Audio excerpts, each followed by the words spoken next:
Yeah, hello everyone, and welcome to the Hardcore Metal Detecting Radio Show. I'm Derek Asklar, and Mr. Craig Talley's on the line, and we'll be hosting the show tonight for open lines for the most part tonight. I was going to put a main topic on there, but I just kind of wanted to let the show follow where it may. And, you know, Craig, that's sometimes funner than anything else, so I just figured we'd do that tonight. If you guys want to call in and bring up a topic or try to lead the show in a different path, just kind of call in at 352 504 4170, you know, with a story or a question, comment, what have you. I see Bill Marsh is on, and so is Jason Julian. And, you know, they're on chat right there. To get on the chat, all you have to do is go over there to the Spreaker.com website, get onto Hardcore Metal Detecting. You have to probably log in and just hit the comment section. That way you can get on there with these guys and listen to the show and chat back and forth. So it's a nice little feature on there. But anyways, Craig, you know, it's been a long day. I've been doing a lot of videoing today and research on this detector and stuff, and that's taken up most of the day. But I tell you what, the temperatures are jumping through the roof down here. The humidity level was up like 80. I don't know, it was 80 some odd degrees out, but man, it felt like almost 100 sitting in the sun. So I don't know if you're still boiling up there in West Virginia or not, or in Virginia, I mean. We had a high of about, it was about 64, and then we've got rain all day, and just a little while ago it was, you know, just pounding. Yeah, we were supposed to get rain, we never did. I mean, it threatened like crazy. We need it bad too, man. I've been watering the weeds out there a little bit just so I can keep something growing. Yeah, I got yards just greened up like crazy. It's like you can hear lawnmowers going all day long around here. Yeah, but yeah. But, oh, good. It's finally got, you know, real spring. You know, where it was, you know, I don't consider, you know, 40 and 50 degrees spring. Oh no. Sorry about that. I had the window shaker on there, and it makes a lot of noise in here, so I turned it off, guys. Sorry about that. But yeah, you know, this testing I've been doing, Craig, and, you know, guys, I tried to get a hold of a person I needed to get a hold of, so I can't really talk about the name of it, but I can tell you, mid-level detector, definitely pretty awesome, really, for what it does and the functions on it. I was telling Craig just before the show, the recovery delay is wicked awesome on this thing. But it has a lot of adjustments on it, but they're real easy to get to kind of thing. But there's a couple new ones that I wasn't really familiar with that I've been working with a little bit, and they do, I don't know, Craig, you know, I was telling you, this thing has nuance to it, big time. And it's almost like you can pick out the good parts on these new functions it has. It doesn't necessarily have a gain, it has a sensitivity, which we've often talked about gain on machines and how you can really mess yourself up by, you know, moving a gain up too high. It is actually amplifying the sound of the target more than anything else, and it can get distorted like a stereo system. You turn up too loud. With this machine, I don't think they call it a gain. It's more of a sensitivity than anything else. But I was able to run that thing right up there too. I mean, it, you know, 75 to 80% anyways, and not have any distortion or anything. And it seemed real good right there no matter what. It actually has a beach mode on this thing too. And oh, that's one thing I want to tell you. I was hitting a 0.09 gram nugget at 4.5 inches away from the coil. And this is on the mid-level detector. So it's pretty impressive. I guess I didn't really count on having this much functionality in a mid-level detector. But they seem to really work together. You know, as far as the functions, they work very well together. So I'll be looking forward to telling you guys about this a little bit more. But it impressed me. I mean, you know, it's not getting the same depth as a Bliss tool. I mean, that's you know, we get some hideous depth with that machine, but it's consistent depth, and the readings are a lot more, because it is a screen machine. The VDIs are a lot more. There's not much swing on them. You know, like I'm just using it as an example too. Like the AT Pro would jump like 28 to 65 or something like that, and it'd be a bullet. I don't know if you're familiar with the AT Pro, Craig, but you know, it didn't jump as many numbers when you were like over a penny or something. It was only jumping like 3 or 4 numbers one way or the other, and that's only after the first and second swing, and then it would lock on, and it would pretty much be steady on it. But then when I pinpoint it, a lot of the detectors I've used, they don't pinpoint. Well, they pinpoint okay, but the depth part of it, where it tells you how deep it is, this thing was within an inch every single time. Most of the time, it was dead on, even at 7, 8 inches, 9 inches down. So that they've definitely bumped. I don't know the functionality of these different settings to be a lot more stable. I guess you could say it's not so much of a guessing game anymore. And it seemed I don't know. It just definitely seemed different than what I've used. I've used a lot of different detectors, but it's a lot more accurate, I guess you could say. So I'm definitely looking forward to the top end model. This thing has 6 tones, Craig. It's a 6 tone, Wow. or you can make it a 1 tone. Mhm. You can make it a single tone or 6 tones. And this is the mid level. I mean, you can actually adjust that. You can adjust, for ground mineralization. It actually has a setting and a graph on that thing to let you know if you're dealing with mineralized ground or whatever. It has a frequency offset. Nice feature. I mean, these are usually not, this many features are not usually on a mid level detector that I've used, anyways. It has some of these, and it has a couple that I don't even want to get into because I don't even understand them totally myself yet. One of them does deal with mineralized soil with ground balancing. Um, Definitely, it's an added ground balancing to this machine. So yeah, I'm not really sure. I'm looking forward to getting this thing on the beach because I've actually seen them a couple videos from overseas that they were actually digging like quarter-sized targets. Let's see here, 4 inches, the length of a pinpointer. So it's what 9 inch pinpointer, 8 inch pinpointer, something like that we have. So Mhm. yeah, I mean Yeah. that's pretty doggone deep in a wet salt sand. So yeah, I'm definitely looking forward to getting to the beach next week. I'll be able to talk about this thing next Thursday. I'm sure I need to make a phone call and well, it's a weekend, so it kind of had a hard time getting hold of somebody. But yeah, I don't see why they'd have a problem with them just kind of playing the game, the way you're supposed to. I hate playing nice.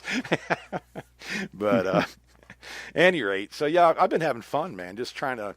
It's nice to try to figure things out. I'm a tinkerer, anyways. I love tinkering around with metal detectors. So this kind of reminds me of you know, well, not really. I can't really say it reminds me of a white. It just reacts sometimes like one of the whites machines I've had, especially when you're trying to unmask a target. By the way you swing and stuff, the way it reacts sometimes acts like an MXT in a way, which kind of surprised me a little bit. So, yeah, we'll see how it all goes. But right now, I'm pretty impressed just for the level of the performance on it. So, but I do want to try to get out anyways. I have a little house site. Somebody called me about that they lived in the house and they're looking to sell it, but they told me I can come and metal detect it. And this house is from right at 1925, 1930. So it's kind of older, but it's been there for a long time. That property's been worked and stuff like that. It used to be a farm too, part of a farm property. So no telling what I'm going to find there. Usually I end up finding a lot of 1920 stuff for some reason at these sites in town. So I'm hoping for maybe, I like those old Princess Pat Rouge containers and stuff like that. The old makeup containers, lipstick tubes that had all the ornate engravings on them from the 20s. The 20s was a great time, I think, as far as material items kind of thing, brooches and stuff. I've been, kind of looking back through my relics that I was putting in the case over here, and I was like, man, I found a lot of cool stuff from the 1920s, or like late World War One and on. How ornate it was, and attention to detail. You know what I mean? So that's what I've been doing today. Just kind of bouncing all over the place. What have you been up to? You been out? Did you try to get any detecting done today, or are you just kind of hanging out at the house? No, it's just raining all day. Oh, that's So right. That's right. It was just stopping wet and went from, uh, drizzle down to, to an outright downpour. I mean, it must have been like a downpour for about an hour. But it's good because it'll loosen up the ground some. And Well, yeah, you guys were bone dry last year, weren't you? we had probably a couple weeks with no rain. So, Hmm. but everything has popped out. Flowers, grass is like growing like crazy. But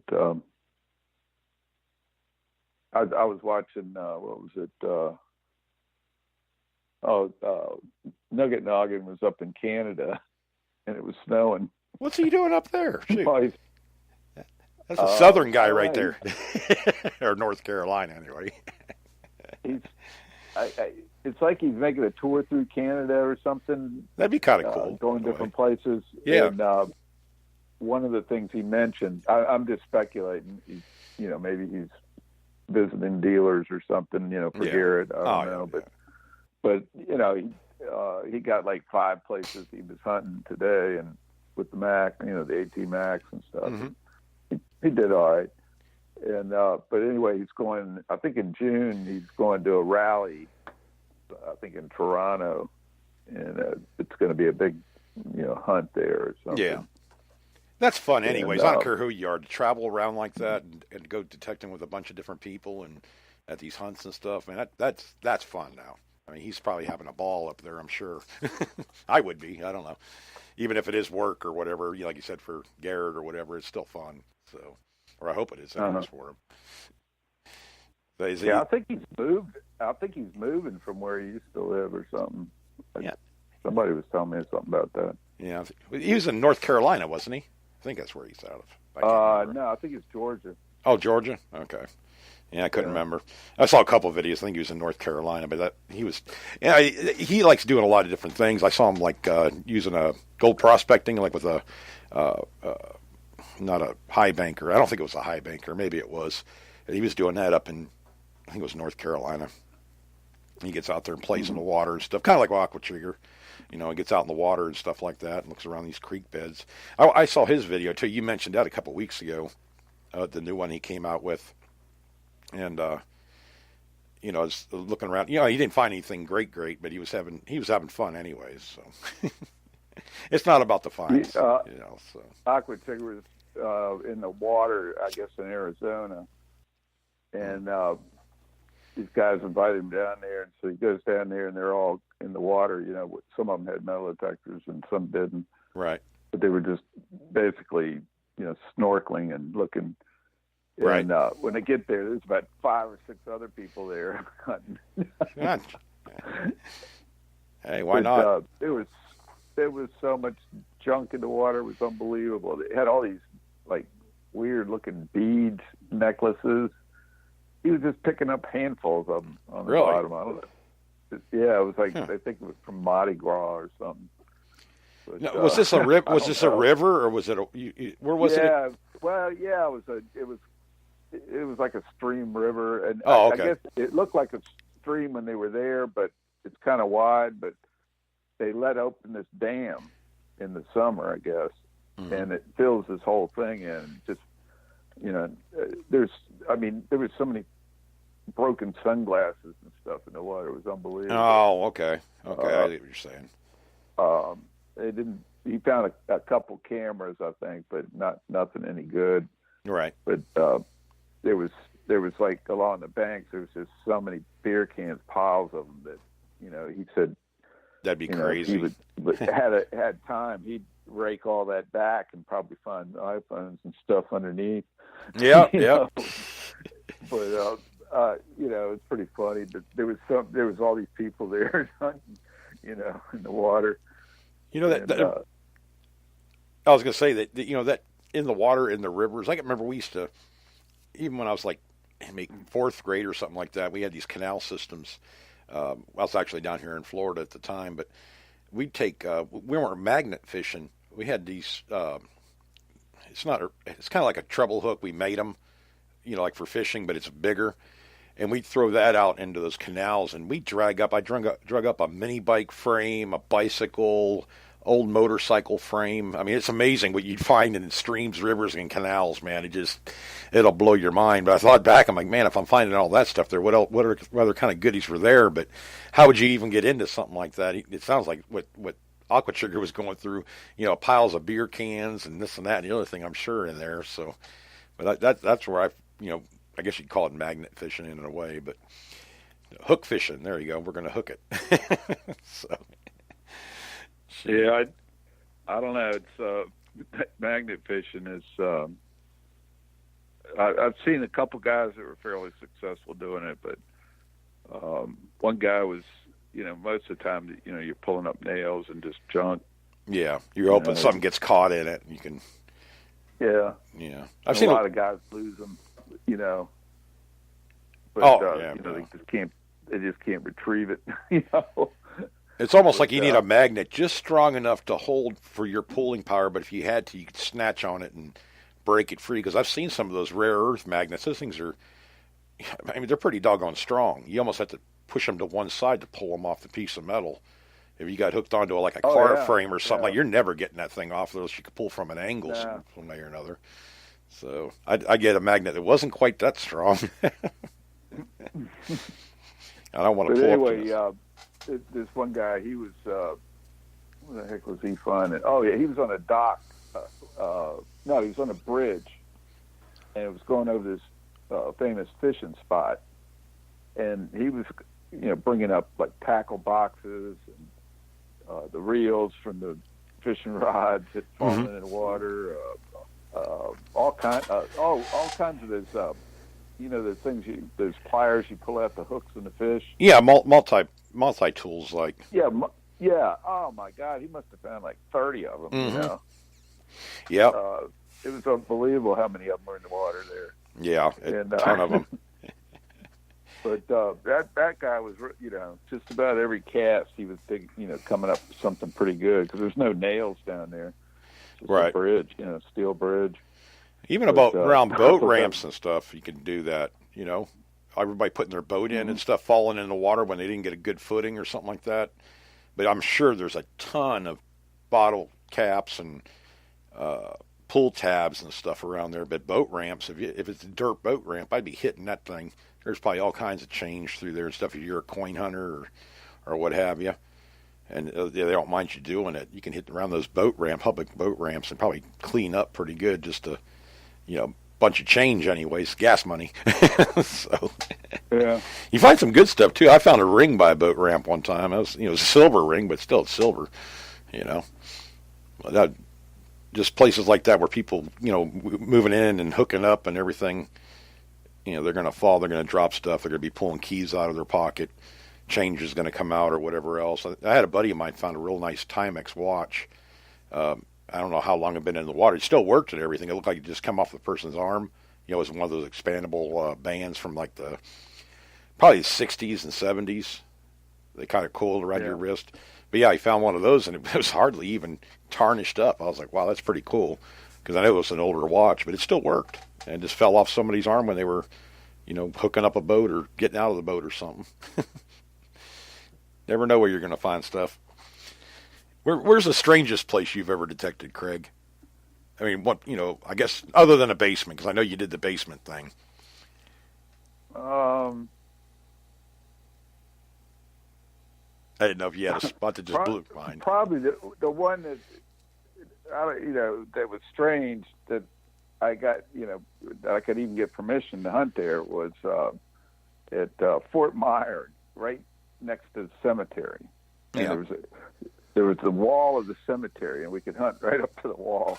And there was this guy that metal detected, and I'd taken him to a couple spots, and he got permission and brought me and one other guy, I guess, there to hunt with him one day.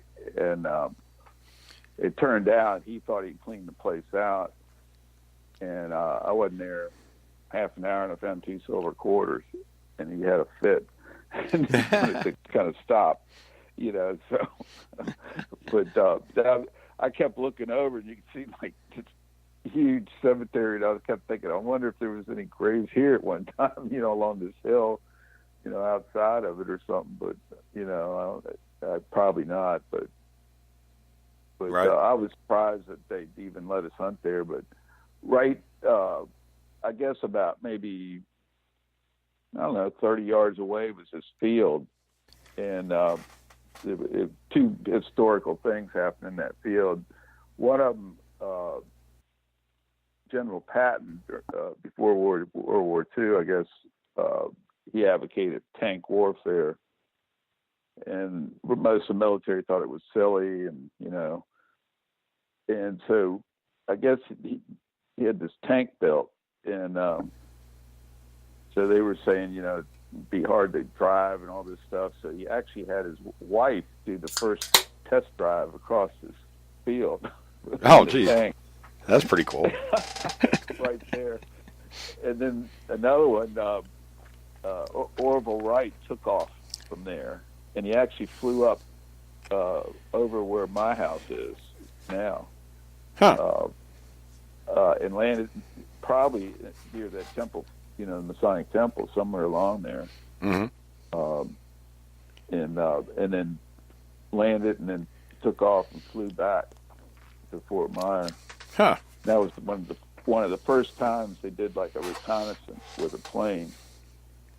And it was kind of to show the military, and the military got real interested in that real quick. Oh, yeah. Air supremacy.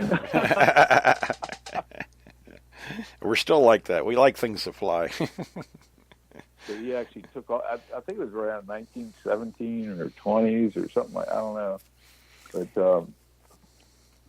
it's that was also there was this. I think I found a Civil War bullet there too. There was Union camps all over that whole area. Yeah, especially where Arlington Cemetery is right now. Right. They just camped all around. That was where Lee's mansion was. Right. Arlington House. Yeah. But that was a spot where I couldn't believe the guy got permission to hunt there, and he got it from a general. So oh, hey. I said, "Oh, okay."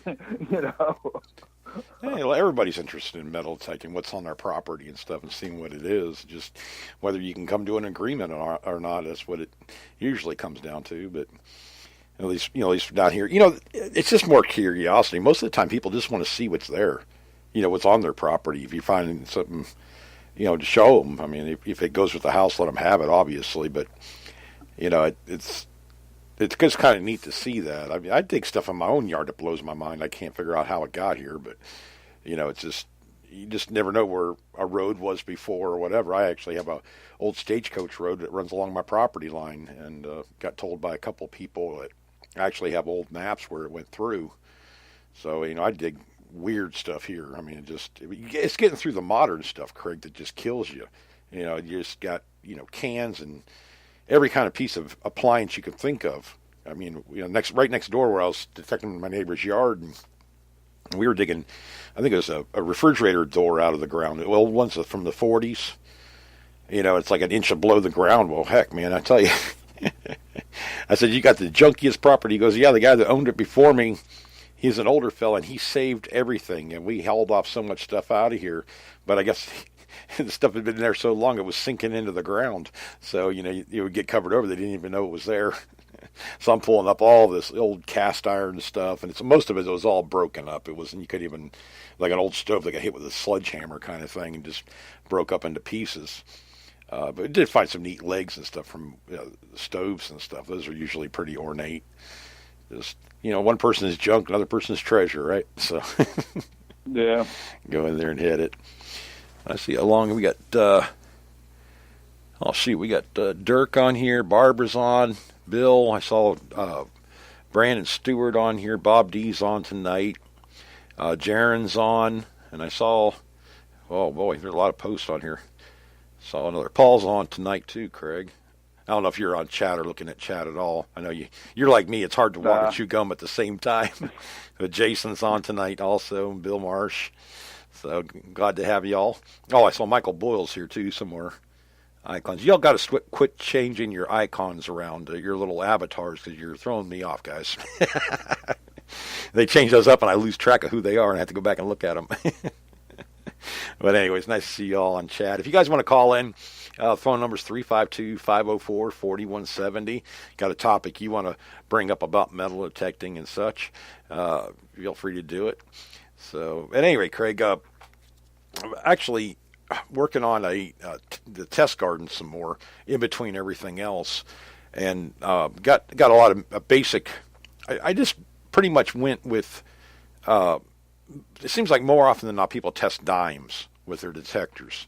Like dimes or pennies, whichever. But the dimes seem more prevalent. So I kind of picked out a spot and started out at like 5 inches and worked up to like 12 inches deep on dimes. Made a line of Civil War bullets, like 4 or 5 at different depths. One of them ending at right around 16 or 17 inches down. I wanted to have something that was progression to kind of test detectors and ones that I buy that it's going to be the same for all the detectors. I mean, I'm not just redigging holes and burying new stuff. I want to give it a chance. Like a year or two from now, it's going to start having a halo around some of this stuff. And that's one thing when you see a lot of this testing, Craig. A lot of these guys may not know this. That when you're digging a dime that's like say a mercury dime that's been in the ground 50 years versus one you just buried. The one that you just buried is going to be harder to get than the one that's been in the ground for 50 years because of the halo effect, not erosion, corrosion, Craig, would that be the proper term? Or the tarnish? I don't know. It's, what do you call it? I call it it just kind of leaches into the dirt. You go. You can see sometimes it's this kind of green, the dirt's green. Yeah, like Indian heads and large cents. It's an oxidation, That's the word, oxidation. I mostly see it in brass and copper. Right. And lead. Lead does it too, pretty good. Yeah, silver does. War bullets just turn white, and the buttons, some of them come out really, like really green. Right. Silver is black. I mean, you get a lot of black on it, especially on the beach. It can be, yeah. Mm-hmm. But see, down here, like if I dig a dime or like a mercury dime or a barber dime or whatever, they're slightly discolored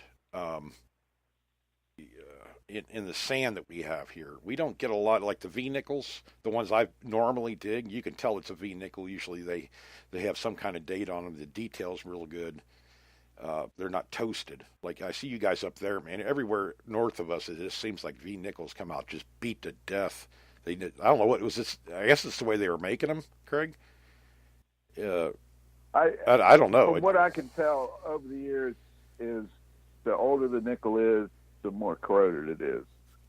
It just, over time they just, they break down. And the worse the ground, the more mineralized the ground is, it seems the worse they get. Right. Or farm field too, fertilizers and stuff like that they used on the field will eat them up pretty good too.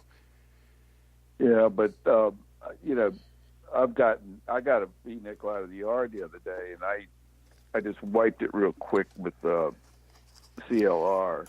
Yeah.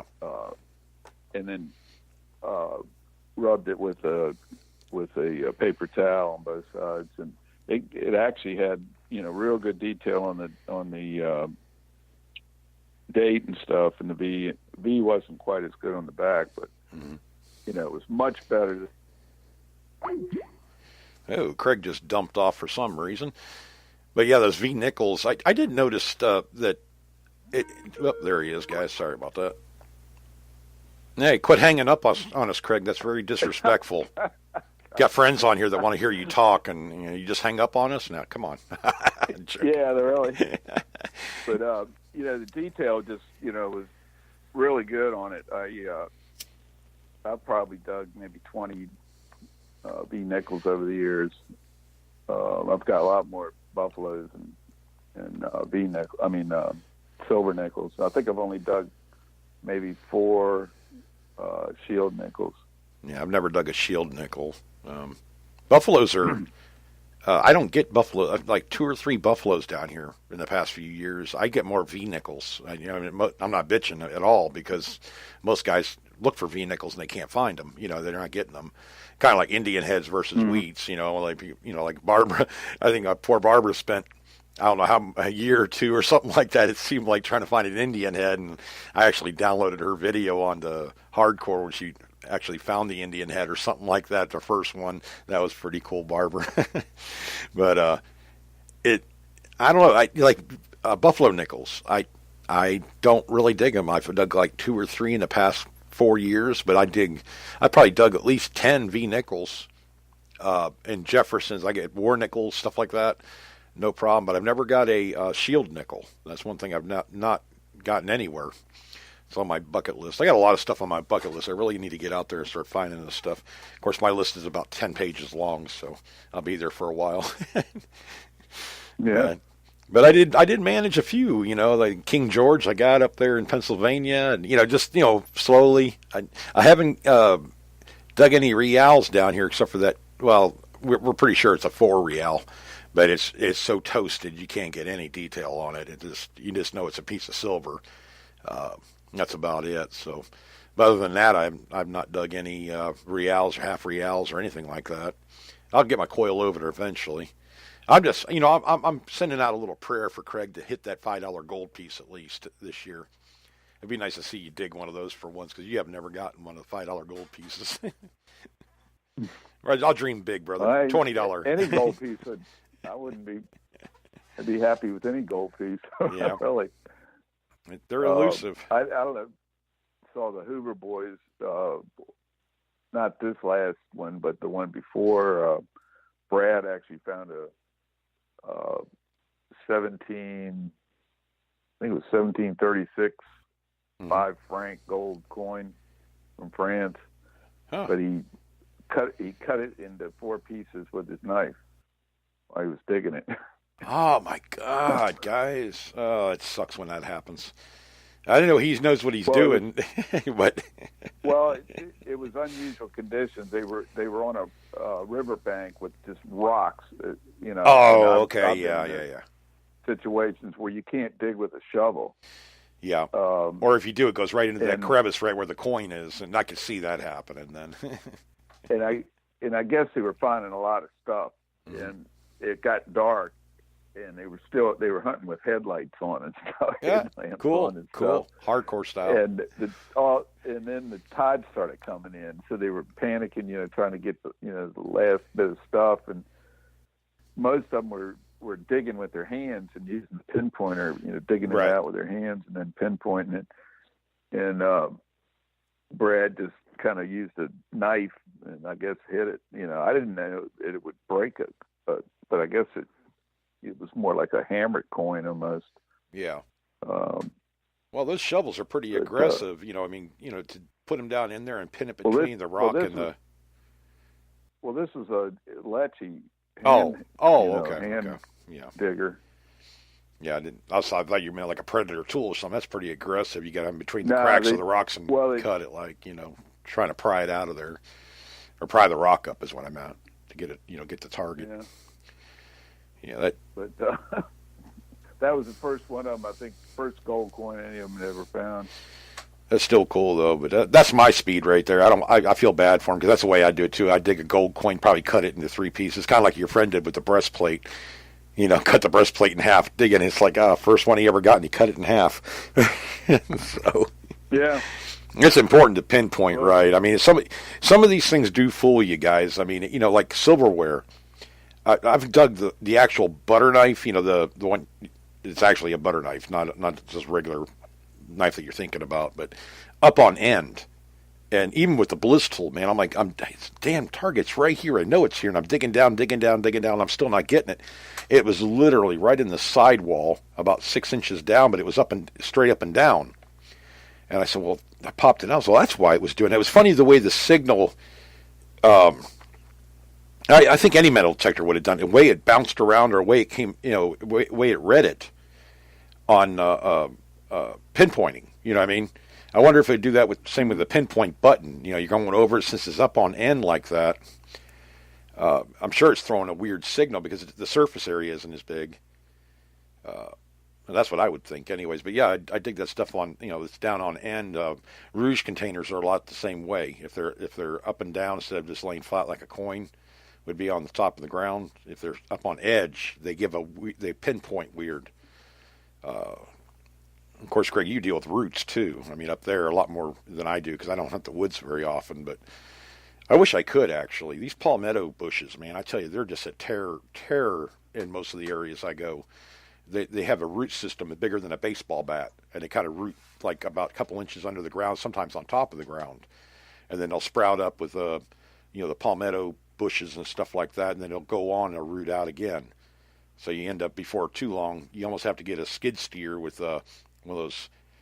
It looks like a rake on the front of it, and they actually use it as a bucket. They scoop them up and rip them out of the ground to get all that stuff out of it, so they can actually build and everything else right there. If not, it'd rot up, and of course, if you put concrete over them, it would rot out underneath it and make a weak spot. But so that's why a lot of times I don't really metal detect in the woods unless I can find one that's not so thick with those things. But where I'm at, man, it seems like every bit of woods is just filled with it, or vines. You can't even get through there. They got woods around here, but there's a lot of a lot of the land's farm. It's not farmland; it's grazing land. Right. A lot of horse and cattle and stuff like that. I was even going down this one road that was there before the Civil War, and saw two big old llamas in this one guy's property right by the road. Yeah. Yeah, even up in Pennsylvania when I lived up there, I'm pretty much raised up there, but we'd go out hunting and stuff. It seems like once you got about maybe 25 yards into the woods, it would open up there, where you could, you didn't have so much of the low vegetation, mostly just, trees and small patches of like blackberry bushes, whatever else, but you could get through it real easy. And I just don't find very many spots like that down here. It seems like if there's a place for something to grow, there's vines, there's poison ivy, sumac, all that stuff, and palmetto bushes. And you just can't. I've seen a few videos where guys do it, but it's real difficult. A lot of the woods down here seems to be a lot of sticker bushes everywhere. Yeah, Tom Bunch calls those wait a minutes, because you have to wait a minute every time you get into them. You got to unclaw yourself out of them. Yeah. But yeah, I just don't have a lot of areas that I can actually. I got one right down here. Not even 3/4 of a mile from my house, right along the river. There's never been anything right there, but it's about a quarter mile stretch, maybe a half mile stretch and it's about maybe, I want to say 75 yards from the road to the actual river. And it's on a bank but I can't get in there, man. I mean, it's like, I wouldn't have any room to swing a coil at all. I'd be hitting trees and, God knows the water moccasins and get near the water, the gators and stuff like that, because it is so thick right through there. And I keep on waiting for somebody to, that property's been for sale for a while. Been waiting for somebody to buy it and clear some of it out. You know what I mean? See, maybe I can get in there then. Because I'm sure there's, we were finding arrowheads and stuff right there across the street from it. So I'm sure there's all kinds of, relics or artifacts and stuff like that through there, because it is right along the river. And I'd like to get in there a lot, but I may try to hit it from the water. I never even thought about taking, John boat out there and coming in from the riverside to see if I can get, at least some of the bank anyways, and up the side of the part of the side of the hill. I don't know. Me and a canoe just don't get along, so it'd have to be a John boat. I'd flip the thing over, the canoes. So I'm not. Aqua Chiggers are good at it. He has his own kayak and all this, or whatever that thing is. I think it's a kayak he uses. He's got a motorized one. Oh, does he? Oh, shoot. Yeah, it is. He does it right. It shoots like a jet out the back, something like that. Yeah. I think everybody needs to call or email my wife and tell her, that I'm in desperate need, that you guys really, really need me to get an airboat. That's what I really need to do, to go out metal detecting and do good footage. I need an airboat, Craig. So go ahead and make sure you message Pauline. If she doesn't laugh at you right away, it's probably a good thing. I've been trying to talk her into an airboat for 20 years. And, it's never been in the budget. Well, you have to understand where I live at. That's all you hear. I mean, at 1 o'clock in the morning, I'll be out here and I'll come out on the porch and have, sit down and have a cup of coffee or beer or whatever. And I can hear the airboats going up and down the river. They're out frog gigging or gator hunting or whatever else. And I was like, man, I wish I was out there. Should that be fun? Middle of the night hauling butt through the river channels and stuff like that. I don't know. That's the adventure side. But I do need an airboat desperately. And she told me, yeah, you go with the airboat. And I wouldn't get the 6-cylinder, 4-cylinder one. I'd have to have the actual plane motor on there with the propeller. You know what I mean? I'd have to go fast. So, but they build these things. I'm telling you, Craig, they build these airboats down here. I'll have to get some pictures. Just in the next town over from me, Well, actually, up in Floral City, man, they build some beautiful airboats and multiple seaters, everything else chrome and lights, and I mean, it's a kind of a rich man's boat, I guess you could say, because it is, really, really nice. But the one guys around here, a lot of times, they just make them out of, make them themselves. I just don't know enough about how they're supposed to be to do that or have the time to do it, really. I had to buy one, but most of them guys build them around here. Matter of fact, the guy down the street from me, he actually fixes on them for people. It's usually okay until it's at 3 o'clock in the morning when they break down and they come rolling up and he's revving the thing up at 3 o'clock in the morning. But other than that, it's okay. But one thing I think they're really good for though is you guys up north rake leaves a lot. In the fall. This is no problem. You park it in your driveway on a trailer, you turn the thing on, hit that air, let that propeller start going, and you blew all the leaves to your neighbor's property. That way your yard's nice and clean. See, there is a use for it, man. I'm telling you, man, I can find uses. I mean, it may have some mad neighbors, but oh well. No, just kidding. Disclaimer. I don't need anybody doing that, and I get yelled at for it. So, but yeah, that's the way Pauline's dad used to. He had a 10-acre kind of ranch property, and they had a lot of big oak trees, and that's what he'd do. He'd call the neighbor kids over with the airboat, and they'd sit at the end of the driveway and just blow all the leaves and everything into the pasture right there, and all the chickens and everything else would get them. But he'd clean it up enough. And they'd do that, and I'd go out there and metal detect and find all kinds of change and stuff from the mid-'60s, a lot of silver coins and stuff, and of course all the new stuff too. But I get a lot of wheat pennies and stuff, but only like 2 or 3 inches down in the ground. It's like I told him, what did you do? Just have people come over and empty their pockets in your driveway? And he said, you would think so. I had like $12 in change just in their driveway, and it wasn't all that, nothing was really deep at all. I was just like, God, man, I'm just picking up every kind of part you can think of, bolts and brass fittings, and I had a whole pile of stuff lined up on the picnic table. You just couldn't believe how much stuff there was in the driveway, but. That's how desperate I get to go metal tech. I'll metal tech somebody's driveway. I don't care. So, but yeah. I found when we took the driveway up to my yard, found Civil War bullets and one button underneath the all that stuff down in the ground. Oh, over in Alexandria, when you were there. Yeah. Oh yeah, I remember that when your brother came up with that Bobcat and ripped up the concrete right there. Yeah, you were finding stuff right underneath right by the porch there too. Some aluminum and stuff, yeah. But still, that aluminum pieces really get me, especially on the houses that are really old, but they've gotten redone. I know those guys just clip off aluminum, throw it on the ground, or the nails, or whatever. That makes it a nightmare. Just every time you think you got a good signal. I did that up in West Virginia when I was hunting my aunt's property, and I found that standing Liberty quarter or walking Liberty quarter, can't remember what it was, whatever, same, and a lipstick tube, and then I'm thinking, okay, this next target, oh, that sounds really good. It sounds like a quarter. Dig it out. It's aluminum flashing or whatever that they cut off the edge. I was like, man, come on. Keep it rolling. It never did. I got some old stuff out of that property, but nothing older than like 1920.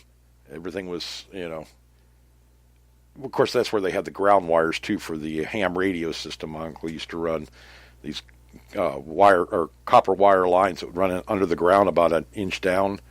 I guess it's for grounding or something along those lines for the signal.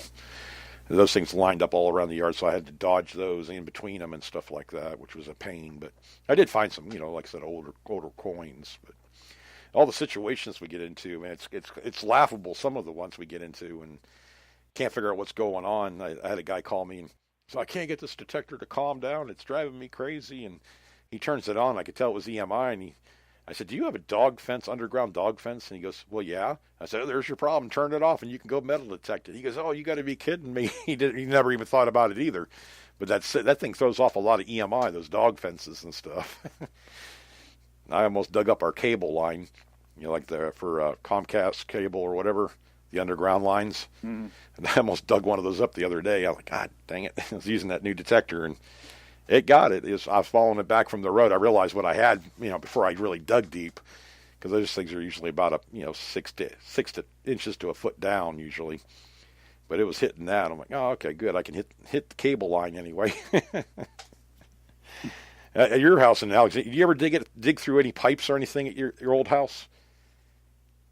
I actually found one that wasn't attached to anything, right along the walkway going up to the door.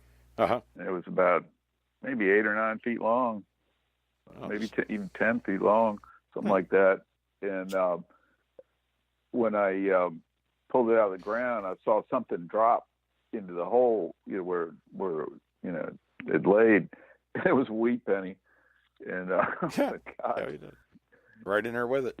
But I think I found a couple. I think I found a flat button and a 4-holed brass button right there. What about that near that gas line? Oh, go ahead. Sorry. Yeah. There was a lot of stuff I unearthed after I got all the. You never know what's in the ground. You just things get masked dig it up. I mean, it's it's amazing. The masking factor is just crazy. Because when you dig something out of the ground that's only like 4 inches in the ground, you pull it out of the ground and you start finding coins underneath it. It just goes to show how much iron can really mess with you. In some of these areas, they're never hunted out because there's nothing that ever can get through that stuff very easily unless you're set up to get in between. That's why I always tell friends of mine, get it out of here, man. If you dig a piece of metal, get it out of there. That way we can actually hit it again and find more stuff, and give the time. Oh, that's another thing too. Keep giving the ground time to settle a little bit. Have you ever noticed that you dig? You're digging 5 or 6 coins or something like that, and it's dead, nothing else, and it's like that's weird. And you'll come back like 2 weeks later and go back over that area and dig 2 or 3 more targets. It's almost like the ground, you broke the halo. You disturb the ground enough where it takes it a day or two or whatever after a rainstorm to get settled again, so that you actually can pick up these deeper targets. And I've noticed that quite a bit. That happens with. Go ahead. Especially during the since the winter, we had a lot of pretty good freezes, where the ground got down 4 or 5 inches deep, where it was actually frozen. Right. Solid. But, it buckles too, doesn't it? Does your ground buckle like, when it freezes up, do you see buckle marks on the ground? Like where it came up a little bit? A little bit. Yeah. The weird thing about my yard is just lumpy all over the place. It's almost like there was a road that went sideways through the yard at one time. Huh. And then there's a couple other places that look like it might have been a small structure, and somebody said there was a warehouse here at one time. Huh. But well, that explains all the mason jar lids you're finding and stuff. Yeah. Weird metal items. We found a lot of little buckles and sash buckles and all kinds of ornament type buckles, pins, brooches, all kinds of like little, bits and brass bobs, jewelry pieces, right. Suspender clips, garter, clips, all kinds of stuff like that. Yeah. I got a whole box. I got like a showcase box, and it's we got stuff on top of stuff. We got too much stuff. I said we got to start get another box going. I'm like that too. I got the ones you gave me, man. The fake or the whatever remake of the breastplate you gave me, and then you gave Pauline a ring from the 1800s, I think it was, that you found. Those little cases. I got bullets lined up with different calibers, unfired and fired bullets, and then I put the shotgun shells. Everybody's digging those old shotgun shells, just the paper rounds that just have the heads of them on there.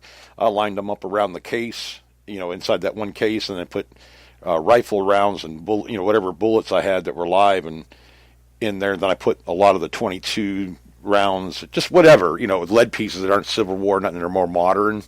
But it made a nice little display in itself. But I'm finding I'm running out of room. I didn't realize how much stuff I had. Because, I'm like you, Craig. I keep probably 95% of what I find I keep, and try to display it. But you get so much of the stuff. Well, I know you have a whole case or a whole box full of bullets or whatever, unless you I got eight coffee cans right next to my chair full of stuff. They're door weights. That's what it is. They keep the doors open. You just put them by the doorways. They're decorative and they're relics. My coffee table covered with showcases. Uh. Then I got another glass table that's got glass sides and a glass top, and it's full of relics. It's full of little tiny showcases of stuff. But and then I got on the other side, I got a big cabinet, and got a bunch of stuff there. I don't know. I got okay, over in the corner by the thing, I got probably 15 big showcases full of buttons. Yeah. You got a lot like I do. But and that's not even the relic room. We got most of the stuff we got in the relic room is what we found out in the yard. I'm trying to think of a few people that have been down here, and I call it my office. It's more or less my man cave, relic room, whatever you want to call it. And I think Brent Sanchez came over here from New Mexico one time to visit somebody. He stopped by. I think Mark Hoover's been here too at some time or another. My office is packed. It's all 90% metal detecting or camera equipment, that kind of thing. Relics. I got one shelf that's 5 foot tall, 4 foot wide, and has 9 shelves on it, and it's packed with totes of just shotgun shells, bullets. I got one for different ornate pieces, but they're not all complete, that kind of thing, like rouge container tops and stuff. They're real decorative. That's what I liked about it. It shows the character in them, buckles and everything from, I even have like a 1921 swimsuit buckle, like for a men's swimsuit. They had the belt on them, kind of like what the Boy Scouts had, but it has a person swimming on it. It's from like 1921 or 1922. I kept it. It's brass. It's got an design on it and stuff. So I got all this stuff lined up everywhere. And then I got the bigger iron stuff out in the shed. I still don't know how to display a 38-pound D-shackle, but that thing's huge. Or all the axe heads and stuff. Find a lot of those. I hate to throw it away, man. You know what I mean? Because it is a relic. It's not, if they're older, I just keep them. I know you're the same way. You keep most of the stuff you find. But I don't know if I'd keep all them bullets or not, Craig. I'd have to make door stops out of them or something. I don't know. Don't trip on them in the middle of the night, man. You'll break your toe. They probably weigh 10 pounds each, don't they? At least. Or probably more than that. More than that, I don't know. Yeah. Each bullet's about an ounce. Yeah. And I put 60 to 100 of them in a thing. I don't know. Yeah. Yeah, you can definitely fill up a room when you get, those of you guys know what I'm talking about. Most of the guys on chat, and they know because they have, between the metal detectors and all the digging tools and the, other equipment you have and all the relics. I mean, you take up a small room for yourself, and no, it's your office, it's your lair. Bill Pendergrass is another one, man. He has his office or whatever you want to call it, his lair is. I think he has 18 different detectors, and he displays these things. You walk, it looks like a showroom. I mean, the guy's a great organizer. But you walk in, you see all the Whites machines lined up, the Bliss tools. He likes Fisher metal detectors. He has those. They all have the manuals in front of them. Anything that came with them, like the headphones and stuff, it's all displayed nice. And he goes, "Yeah, I can come in here and I grab each one." And these are like brand new machines. Bill takes really good care of his stuff and everything, but. It was just kind of neat walking in there. It's like I finally found somebody that's addicted. It's just as bad as I am. He has everything lined up.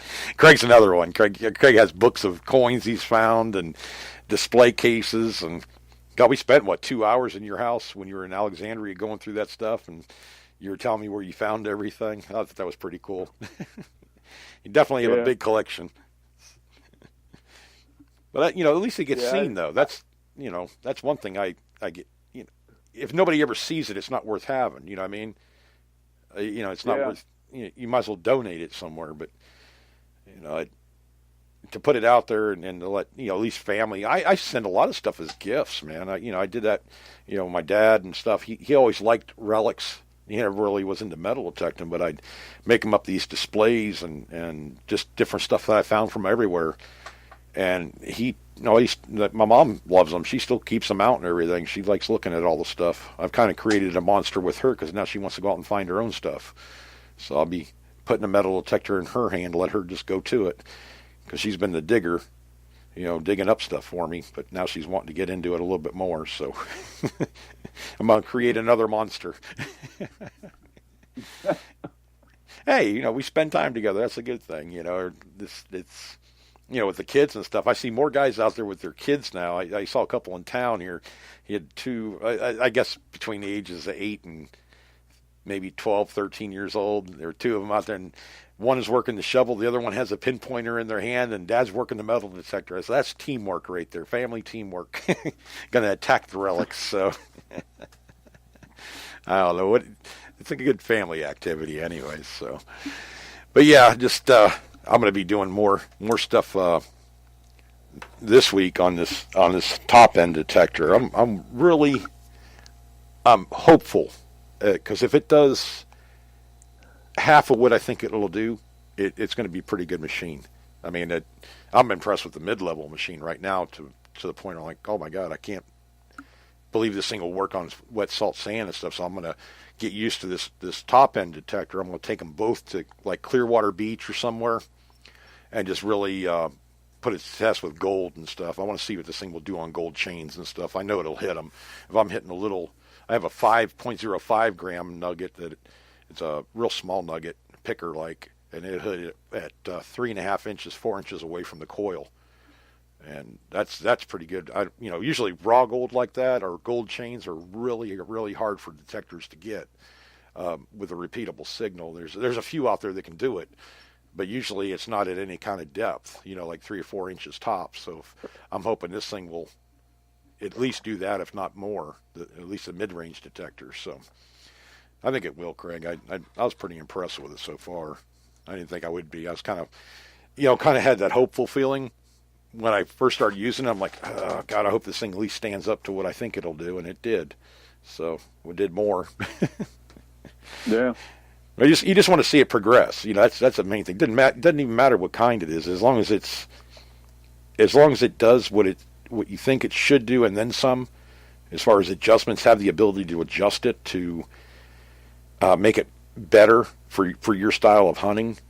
That's why the presets get you started. And I had to spend I think I spent a total of 2 hours with the machine, something like that. If I add everything together.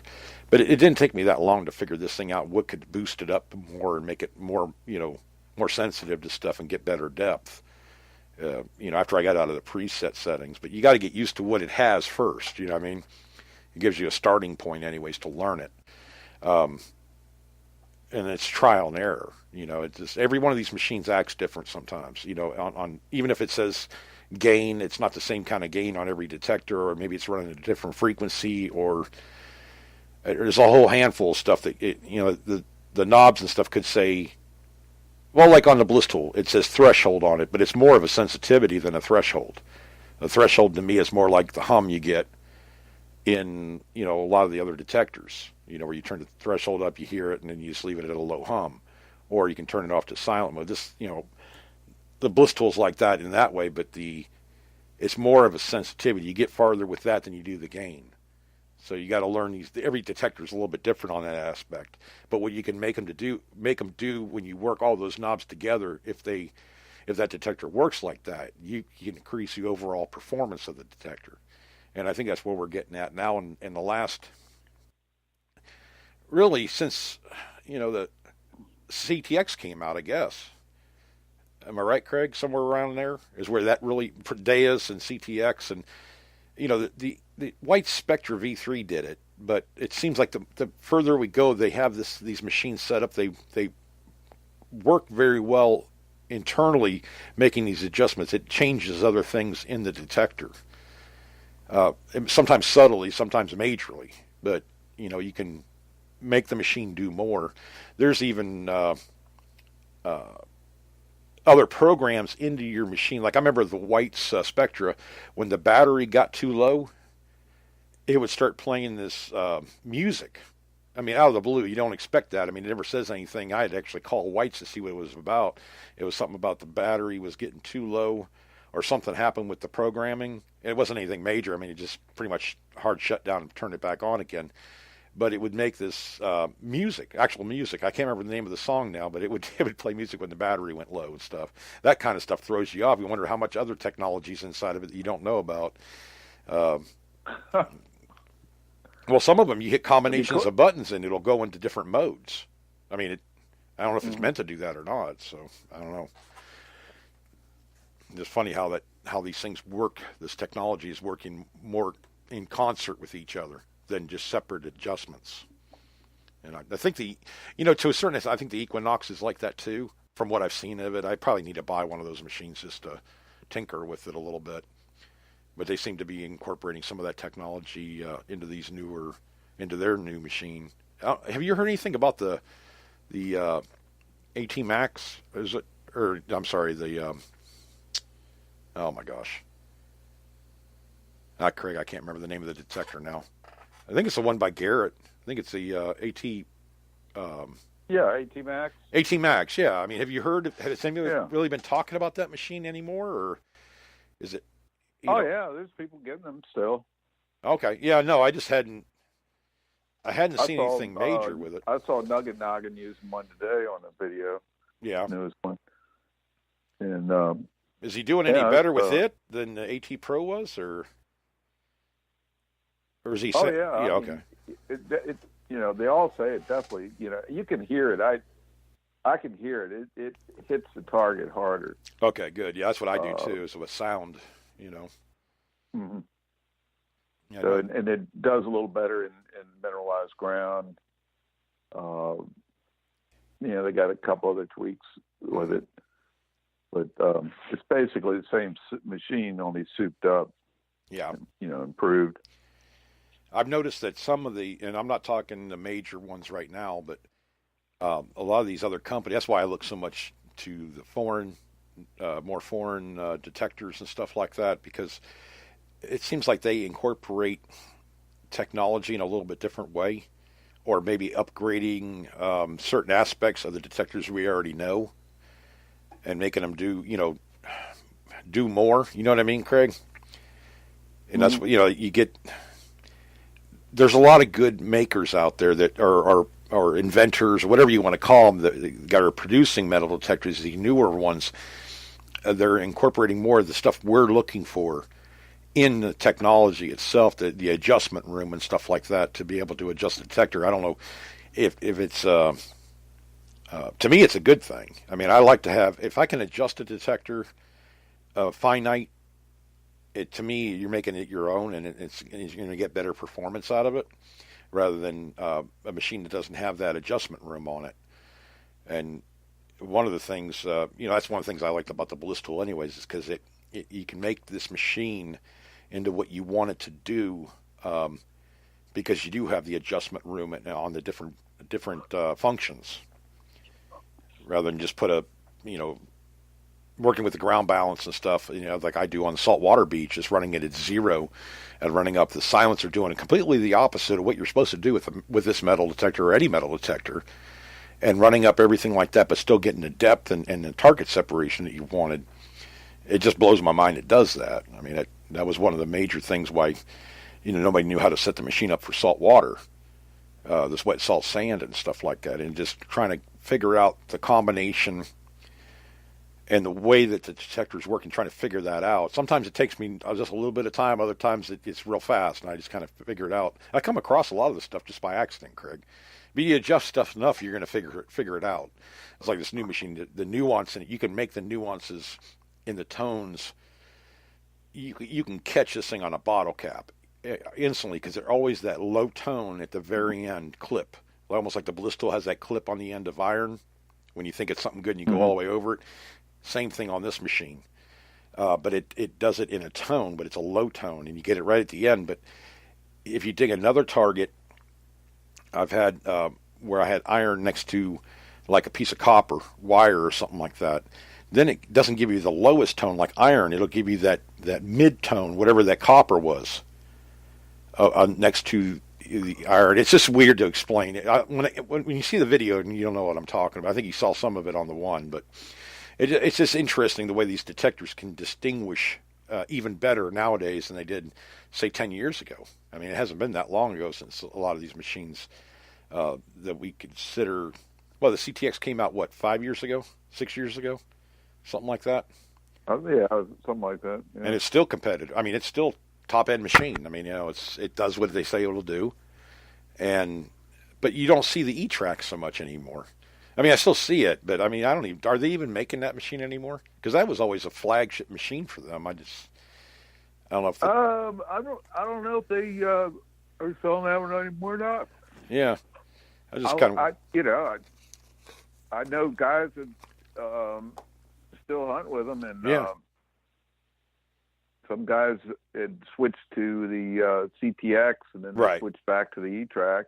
And I heard a guy the other day. He was an E-Track guy, and he got an Equinox, and he didn't like it, and he's back to the E-Track. Mhm.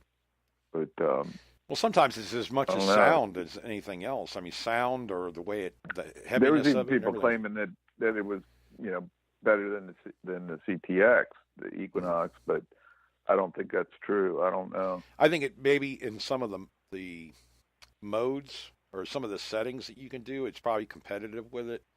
I just don't think it can't be that much better than the CTX because CTX is it's a pretty thorough machine all the way around. I think it can get some of the capabilities. I think meter wise, it's probably much better. Hmm. Yeah, it's newer technology, newer chips and everything. But I don't think you're going to get. Well, I can't say that either. I never had one in my hands, so I can't say for sure. I'm just kind of guessing if it was that good, it would have been a lot more expensive of a machine, or it would have been an upgrade. You know what I mean, from the CTX, like a new facelift for it type thing, which I'm sure they'll do because a lot of people like that machine, so they'll probably beef it up and. The Blissful did that. I mean, good design, and he put essentially the outer parts of it all looked the same, nothing major. Maybe an added knob or whatever, but the insides, the technical part of it, boards and stuff have changed. So if you bought a CTX 5 years ago, I mean, is it when you're using it today, one you get today, is it the same? I mean, really, I don't know. I don't know if they actively upgrade. Well, look at the technology just in cell phones in the last 5 years. Right. Well, yeah, that's exactly. Jumped like crazy. Yeah. So yeah, I mean, if you had new chips in a new like a CTX2 or a CTX, Super Pro, right? Yeah, you'd probably really improve it. Especially the signal response and stuff. Right. I mean, that's what's happening. Like you say, on some of these low end machines are getting faster. Even. Yeah. I'll tell you what, this low end machine would blow your mind. I would have used. Yeah, we would have liked to have those as a top of the line machine back in the old days. Yeah.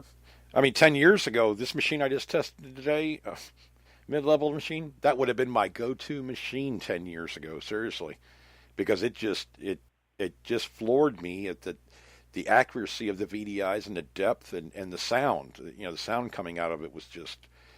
It took a little to get used to because I'm not used to multiple tones at all. I've been out of that game for over 5 years now. So but I'm hearing the similarities in the tones to what I'm, to the Bliss tool in that way. The nuances that's I think my biggest change. I mean, I'm not used to looking at a screen. I just haven't had to do it, never wanted to do it really. But with this machine, when I went over a target and I wasn't getting a tone, really a clip, but I was looking at the VDI numbers and it was locking on within 3 points of a dime. And I know that's what it was because I had buried the thing myself. So I was getting that repeatable VDI number, but no sound. I'm like, okay, that's not normal. Usually you get a sound, but no VDI. I mean, like on or a VDI that's jumping all over the place or whatever, even with meter machines. I have never had it work opposite. So they definitely improved the pinpointing power or whatever you want to call that on that all metal mode. Essentially, that's what you're going into anyways, is all metal mode when you pinpoint. Almost, it's a no. You don't have to have a motion with it. Most of your VLFs, you have to have some kind of a motion to make them go off. When you hit that pinpoint button, it's essentially just wide open. You can move the coil slowly, stop it, whatever, just like your pinpointer. So yeah, I kind of wondered about that CTX, whether they were actively improving the electronics part of it compared to what they had 5 years ago, upgrading the software, so to speak. I know that. Well, I think they do. I think there's a lot of machines now that can do that. Mm-hmm. Yeah, the one I'm going to be testing here soon, that you can hook it up to a computer too. That's kind of neat. I've never had to do that either. I mean, I know you tried it with the Deus, but you couldn't do it because you didn't have a PC or something. Well, the first time I spent about $200 getting, parallels, and the worst was the Windows. Right. Getting that. I couldn't get a good deal on it back, when I wanted to do it. So, but it Right. worked the first time. I had no trouble downloading. I waited though for 3.2, but Right. We get all the bugs out of the old one, right? I noticed that the Deus is getting about maybe 5 hours on a charge now. That's it? Really? You have to recharge it. Yeah, but I've had it over 5 years. Oh yeah, you might need to get a new battery for the thing. They'll last, I'm sure, So 4 years anyway. I'm wondering if they'll upgrade to 4.1 for me while they put the battery in.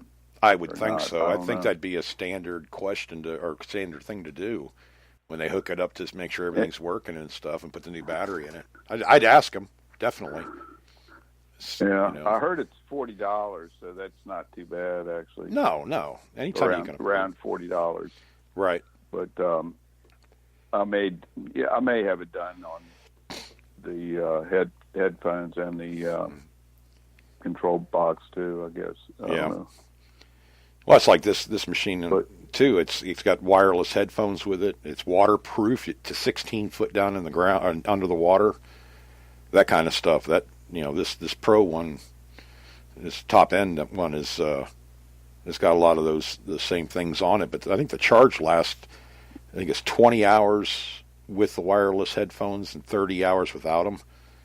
It's a long time, and it's I don't know what the Deus was getting. Deus, well, like you said, you've had it for 5 years or whatever. I mean, how much were you getting when you first got the machine? I'm sure you.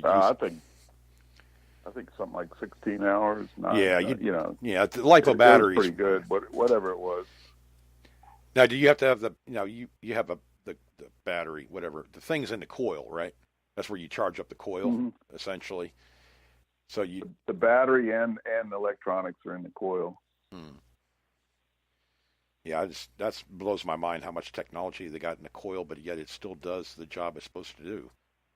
With all that metal on it, I don't know. It's weird. And the coil is heavy, but it doesn't feel heavy because it's down on the ground, and the rest of the machine is like, God, it's like a feather.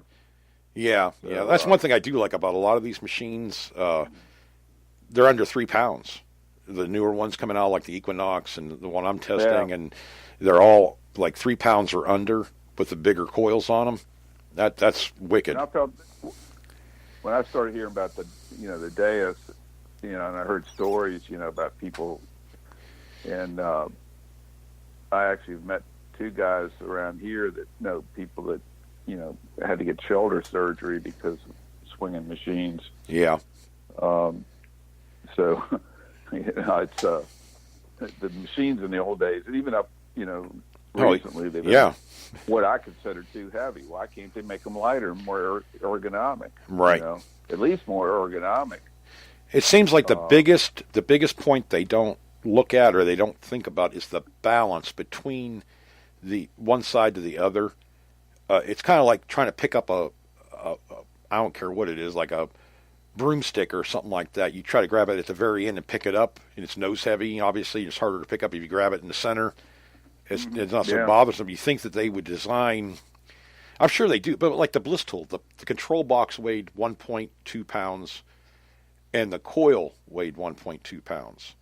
And you have an S shaft, and it's balanced. Yeah, it's a little bit coil heavy, but nowhere near like and I'm just using it as an example, like the AT Pro, I think was a pound and a half to the coil side, the coil that I had on it, compared to at the balance point. So that's how much weight was at the balance point was the coil side, and that's what wears on your wrist so much. And well, of course, your shoulder too, overall weight. But I mean, if they balance them, it would help out so much. A lot of the machines nowadays are a lot more balanced than they were. You know, the AT Pro, I had one of them, but man, I tell you what, that thing would wear on my wrist. You know, just swinging the White Spectra V3 with the big coil. I had this big SEF coil for the 15 by 18 coil. It didn't take me long to get rid of that coil. That thing about ripped my arm off. I mean, my shoulder killed me. Well, and for what? Well, what about a 17-inch coil on a CTX 3030? Oh my God! Yeah, I saw Rusty Fawcett using that, man, and I mean, the guy must have biceps the size of, Hulk Hogan or something like that, dude. He swung that thing all day long. I'm sure he was whooped after it, but my hat's off to him because that's a heavy contraption he had going on. But he was out there swinging all day long with it. I couldn't do that anymore. My shoulder, I can feel my shoulder after all the years of detecting and stuff. It's like I reach up onto the counter, up on the shelf to get something, and I can feel that just catch on my shoulder. It's like, man, getting older. Getting the arthritis going on and stuff. Pauline has that problem too. I said, well, here, grab this machine. And she did. And she goes, oh, wow, that thing is very easy to swing. I said, yeah, that's what I like about it. That's one of the, it's effortless. Because, Pauline's had a lot of stuff go on, and, as far as medically and everything over the past year or two. And it's harder for her to swing a coil now. So even using the bliss tool with the 7x9 was the best thing. But I predicted all this stuff was going to happen years ago. 5 years ago. But now it's becoming a reality, and most of these machines aren't going to be able to compete if they don't have the lightness, because there's not a whole lot of difference in the depth on a lot of the top of the end machines. Well, I don't think speed. A lot of them have pretty good speed nowadays. So if you want to hunt all day long, you can't hunt with those. Especially as you get older. Well, that may be a reason too why they're bringing out these new models like the Equinox, like the AT Max, stuff like. They haven't. There's only the technology is getting better and better, but you can't keep on using the old technology to make just make the machines better. What you already have, redo them. Because then they don't have to start up with new, assembly lines and molding machines and everything else like that. If they can upgrade the electronics in them, it seems like they probably have been doing that, but they don't say a lot about it, I'm sure. But just because you had good bases, like the AT Pro is a good base.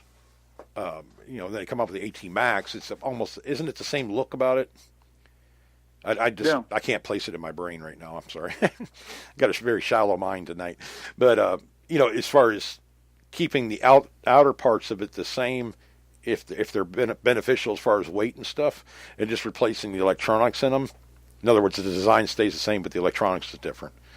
I think that'd be a good idea, because there's been a lot of good models of detectors over the years. I mean, they've gotten outdated.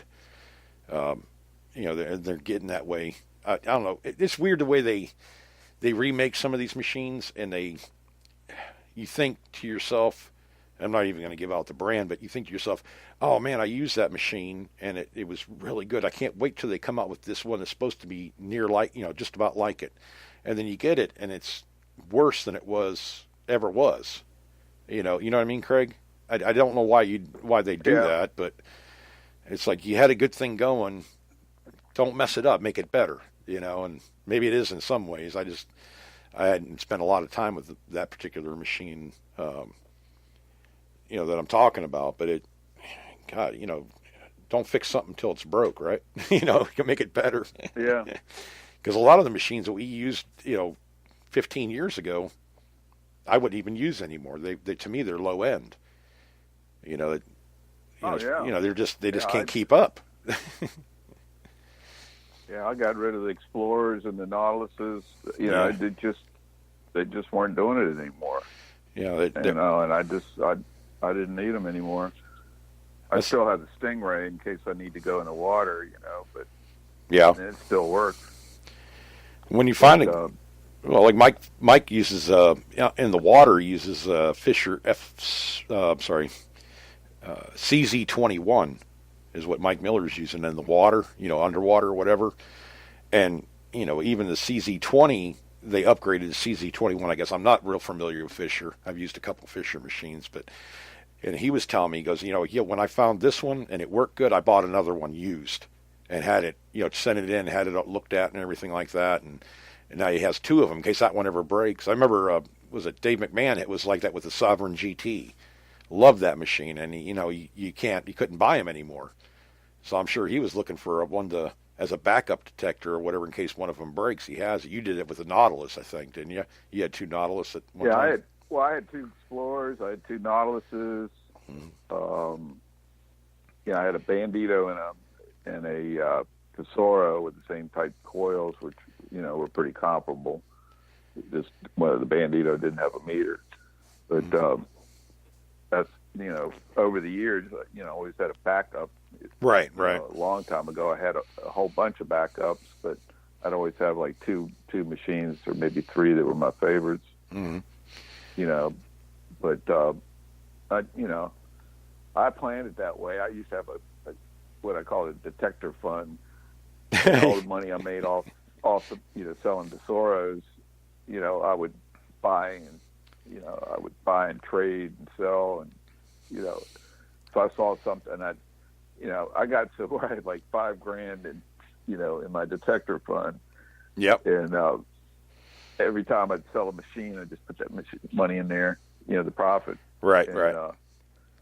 But after a while, if I saw a machine I really wanted, I remember when the White Eagle came out, everybody wanted that machine, but it was probably about a $750 machine. Yeah. And which was for the mid '90s. It's a lot of money. Pretty expensive, but I was a dealer, so I got it for I think under $600. Right. And I actually got two of them. I got one for another guy I used to hunt with. And, oh, man, we came out for this hunt, and all these guys were just green with envy. And it was the first really good computerized machine, that had a menu and everything. The first two White Eagles, they were terrible. This thing just blew everybody away, with the technology. And now look at it, it's like, the machines nowadays, who would have dreamed that, they were going to be this. Yeah, they do so much now. I mean, you don't need these big, giant, heavy meters either. That's another thing that some of these meters are above your wrist and they're heavy. They stick up, so it's like a lever, and when you swing it back and forth, that puts an extra strain on your wrist. Yeah, not just the coil. I noticed that on the kind of like on the E-Track, it did it to me. That's kind of a heavy machine too. Right. That's like this. This machine here. It's good to 16 feet down in the water. I mean, most of the machines that I've had, underwater machines or whatever. Well, I think the Beach Hunter ID, I think that one could go pretty deep, if I remember right. And the Pulse one, they had a Beach, they had a Pulse induction one and then a VLF one, but I think they were designed, the Pulse one could go a lot deeper in the water. But you think about, 16 foot, that's deeper than I'm ever going to go. I mean, unless I go diving or something, which I don't have a diving license, so I probably wouldn't do that right now anyways. But, you could take this detector under the water and detect with it, and it actually collapses down into like 26.5 inches long. So that, to me, that's, golden for somebody even snorkeling along into the water. That'd be kind of fun. I might try that. Just, snorkel right there about, just past where the waves start breaking to see what's down in there. I don't know. I'll probably end up drowning myself or something, get wrapped up in a coil cable. Beach whale. It'd give me a chance to use my GoPro 5 underwater, so that'd be kind of different. I don't know how this, it's hard enough to video as it is. I see it like Aqua Trigger gets under the water with his camera and stuff. So does, I think Nugget Noggin does that too. You're already metal detecting, you're already concentrating. And then you have this camera you got to worry about. And it's like, And then, I found that you got to be careful of the cameras too. You get them too close to the control boxes, they start messing up the signal on the machine. The Yeah. EMI. Sometimes I don't. It just depends on which machine you have, but the GoPros. That's what I've noticed. I never had the problem out of my Movie camcorder, which Evan, I'm going to be sending that to you within reason here real soon. I did tell him I was going to send him that thing. I just haven't got around to it yet. That Movie camcorder that I had. Also, guys, I have the flip cameras, the old flips where you can record like I think it's like 8 gigabytes worth of space on them, and you can record like a half an hour, 45 minutes with them, and you just plug the thing right into your laptop and download the footage onto your computer, and then you can edit it or whatever. I think I have 3 or 4 of those. If anybody's interested in those, I'd just give them to you. I don't care. I just don't see them sitting on a shelf. They're still good. Most of them, you just replace the batteries in them. They take AA batteries, but they do pretty good footage. I mean, if you're just interested in just shooting some footage at a live hunt or wherever, message me. You can get me at DerekAsklar@gmail.com, and heck, I'll send them to you. I mean, if you're in the U.S., I'm not going to send them over to another country because it gets too much with customs and all that other stuff, I'm sure. But yeah, I'll send them out to you. Let you all make some videos or something if you want, and you can have them. I'm not even worried about getting paid for them or nothing like that because I've used them quite a bit. But it'll give you an idea if it's something you like to do. As far as videoing your live hunts or testing or whatever else that go along with metal detecting you want to post up. At least it'll give you an option to do it. A lot of times you can do it on your phone now, Craig. I mean, I know you do a lot of your videos right off your iPhone. Most of them anyway. Yeah, 99% of them. my Android. I have an Android Z. I don't know 33. I can't remember, but it's a big screen. It's like an iPad or iPhone, but like a 7-inch screen. But I've been having problems even linking this stupid thing up to Bluetooth wise to the GoPro or to the Spark drone. There's that program you can put in there so you can visually watch what the drone is, where you're flying at and everything.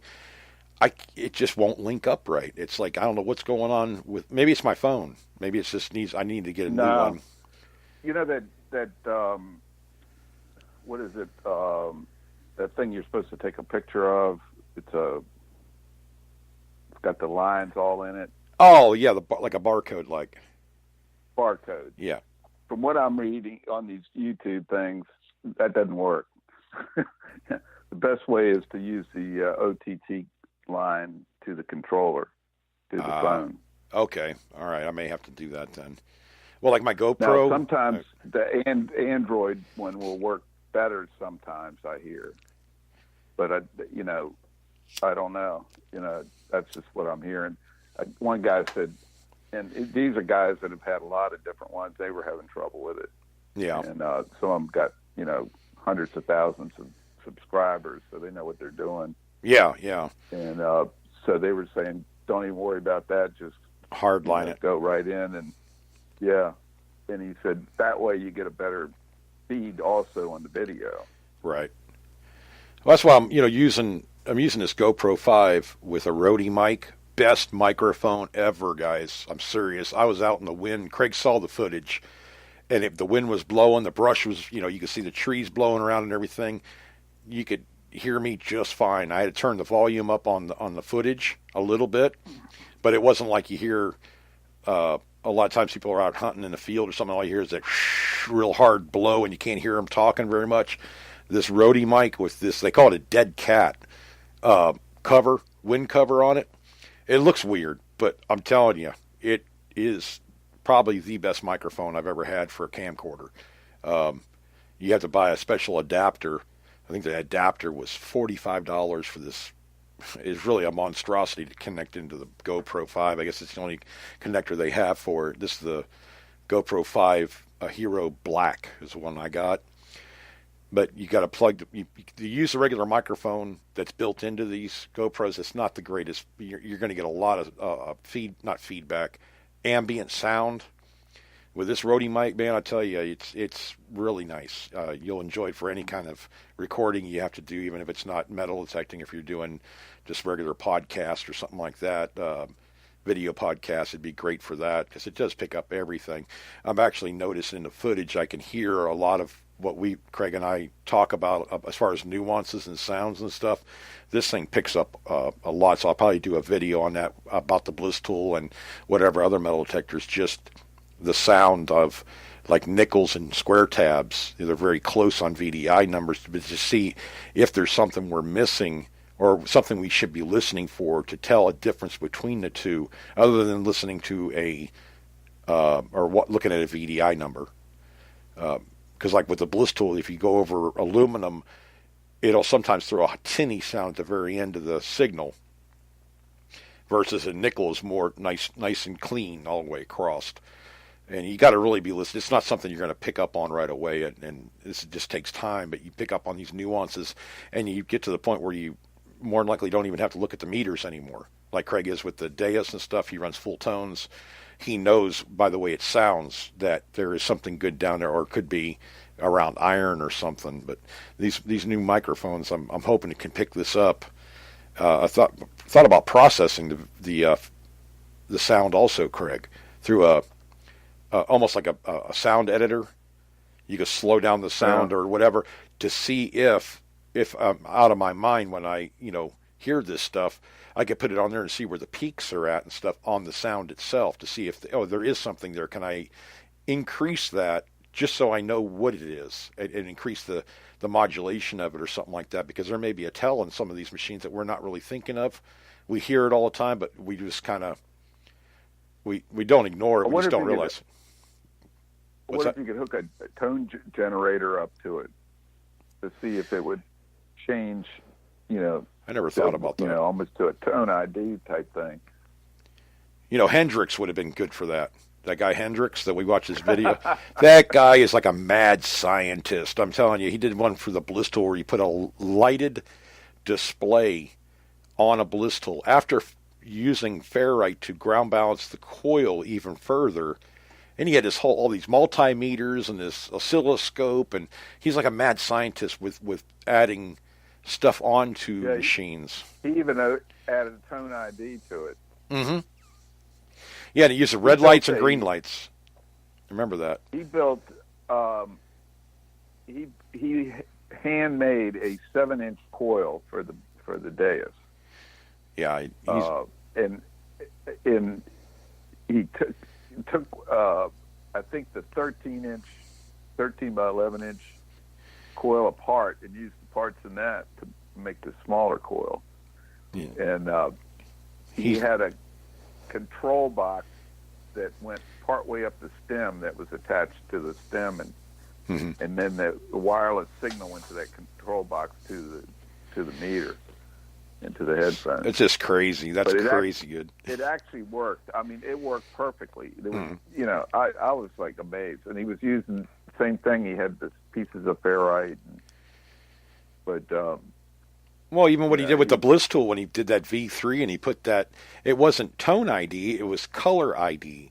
I thought that'd been great for somebody that's, a lot of us are having hearing problems. I mean, I do. I mean, I shot too many guns and stuff when I was younger without ear protection and loud, race cars and diesel trucks and everything. I'm losing tone, certain tones I can't hear very well. I mean, it just, just fact of just abusing my eardrums so much, I guess. But he had it set up so it was on a light display. It went from red, orange, I think it was light green, dark green, something like that. But when you went over a target, it would read up, instead of a VDI number, it was simply a light that would get brighter green if it was a non-ferrous target. But I thought that'd have been awesome for somebody that has a major hearing problem. They could actually, it was accurate enough. I thought it was really accurate actually, so they wouldn't even have to worry about hearing anything. They pretty much can go right off the light on it instead of the VDI number, because at the time the VDI numbers were jumping so much, they would it kind of probably get confusing or aggravating.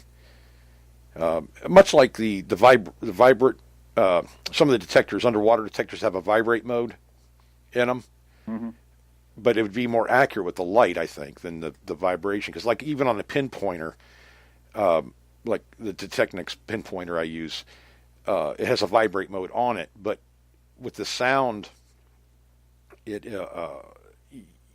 starts going off. You can hear it, like when you're about 4 inches away from a dime, you could start hearing that, but it doesn't have the vibration at that far.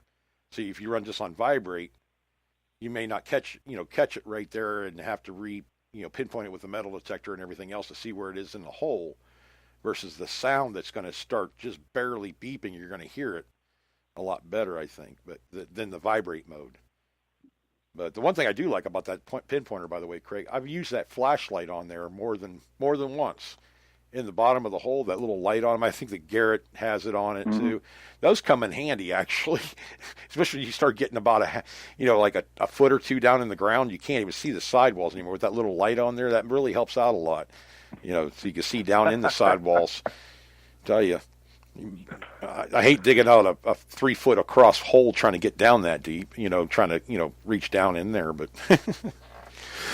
excuse me, sorry. You have to have a retractable handle on the end of the pinpointer. Oh, no. That's why the leash is on it. I can just drop the pinpointer in the hole. That's why I've done that before. Just drop in the bottom of the hole. That's right. You could. Yeah. Just pull it back up. That way. I love that leash. That thing is durable. God, yeah, I'm still running the same one I've had. Yeah. I've stepped on it and pulled on it with my foot, and it still, it's work. It just works. The only thing I've had a problem, and I have to clean it out, is I call it a dog leash clip or whatever. You clip it onto somewhere on your detector or on your fine bag. That part of it getting gummed up with sand and stuff like that doesn't want to work right. The spring gets clogged up. But that's the only problem I've ever had out of it. I've had that Detechnix for, God, I think since 2014 or 15, and used it a ton. And it's never failed on me yet. All I've ever done is replace batteries in it. That's it.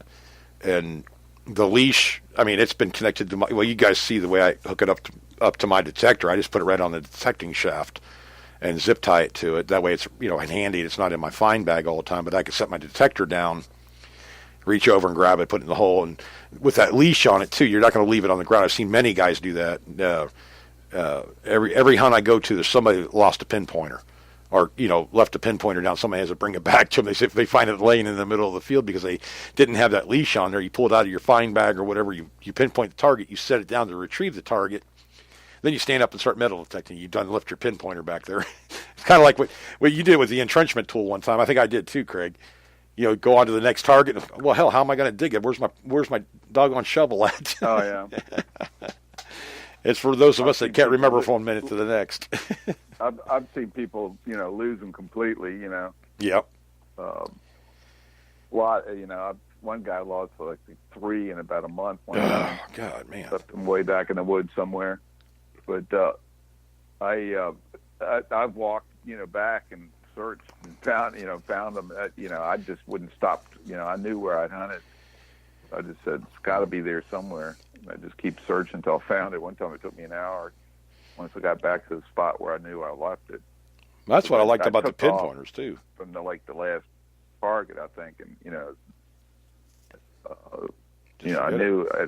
I knew it was either there or before I got there. Right. So. They say pinpointers, like the Technics. I got the yellow one. I think they sold a black one too, but I'm like, oh, I like yellow or orange or something that stands out because you never know. You could that we were talking about the little leashes on it and everything could break and it could fall out and I wouldn't even know it. At least I can walk back my path and be able to see it from a distance. The yellow or the orange. Or something like that. I just ordered 2 the other day. Well, a couple weeks ago from Amazon. Actually, about a month or so ago, I guess. And Mike never had one, so he wanted one. Mm-hmm. And it's made it, man, he goes, this thing makes such a difference, And I said, does. yeah, no, I said I didn't have one either for a long time. That's why I bugged you for 2 years. I know I bugged the hell out of you about it. Oh, I don't really need to. I'm old school. I like to wave my hand over the coil. And Craig got that thing, and I don't know what made you buy it, but I hope it was me a little bit anyways. But I tell you what, it's nice to be able to find that target, even on a beach. You know what made me buy it was I was digging such deep holes, with bullets and stuff with the Bliss Tool V3 that I was, I had to scrape across the bottom of the hole to get the dirt out when you got it way down in there. Right.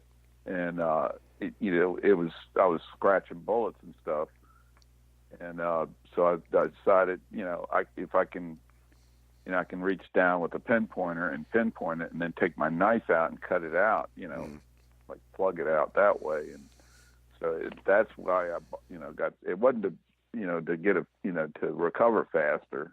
Right. Most people say, it's to recover the target faster and everything. Well, it is in a way, but to me, it's always like the deeper the targets are, the harder they are to pinpoint accurately. Right. And then it gets to the point where they're also hard to recover without scratching a silver coin or right. large cent, or you went through all this work, and then yeah, and I've done it too. Scratch something, and that's just it makes you that's sick. why I bought. Yeah, so it makes life a lot better, easier. Yeah, what I meant by retrieving a target too, Craig, it's not so much that you're looking to save time retrieving the target. It's just finding the target. Even on a beach, when you dig a penny out, you got to sit there and kick that sand. I just take my pinpointer out, boom, I know about where it is, grab handful, shake it in my hand. Usually I got the target. It's not that I'm just looking for less steps to recover.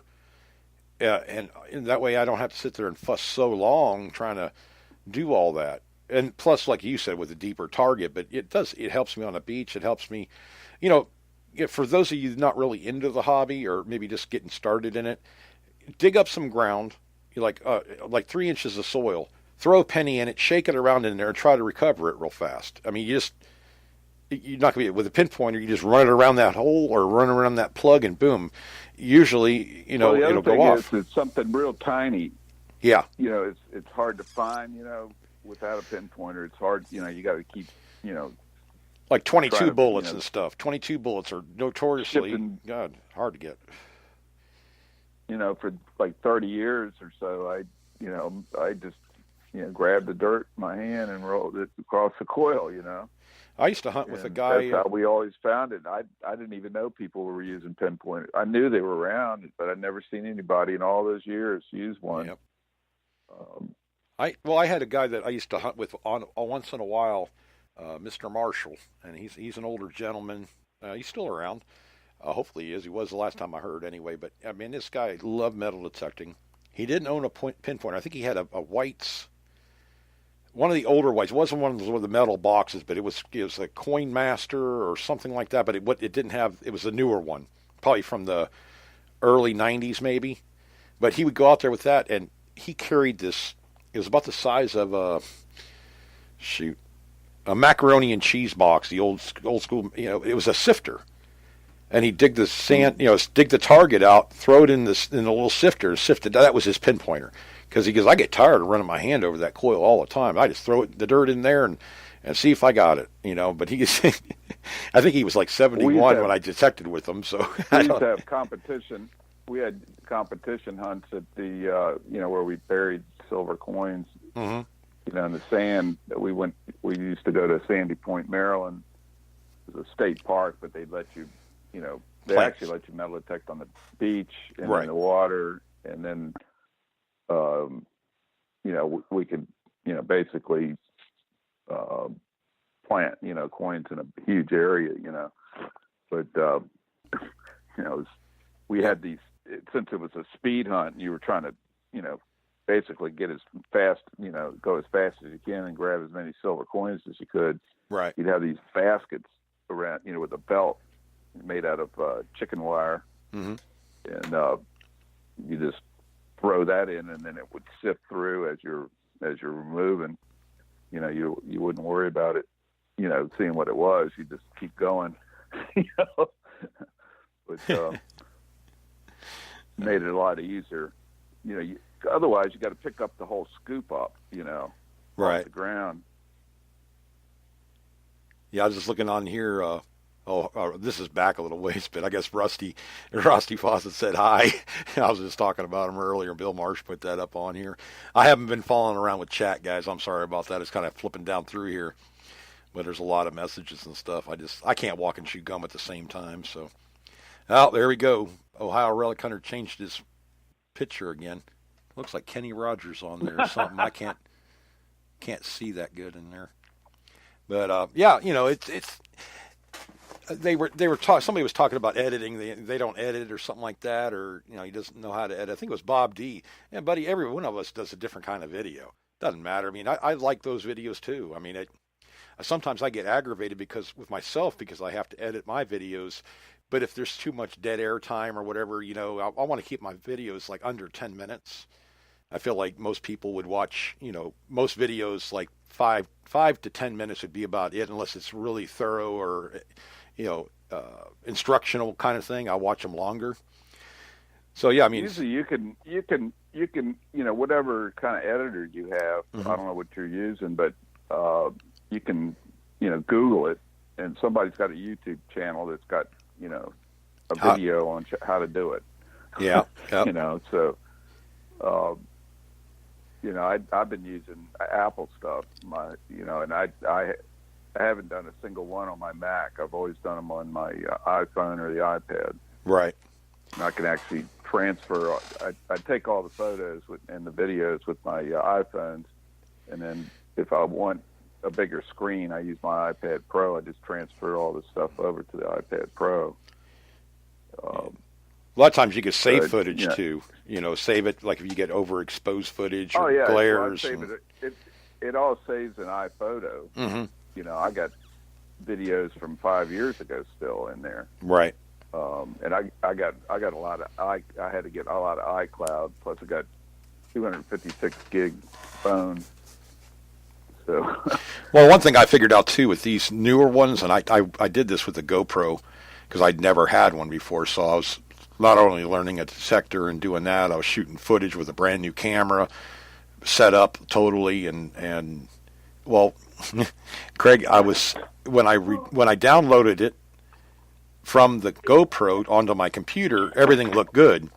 I could put it through the iMovie. That's what I use on my MacBook Pro. The footage all came out so doggone bright. Some parts of it came out really bright, and then the indoor parts were too dark. But I'd gone through before I even started with that camera to watch all the YouTube videos and for settings and everything else. So I had a basic idea, and I figured out leave it in GoPro and just go with it, because you start adjusting.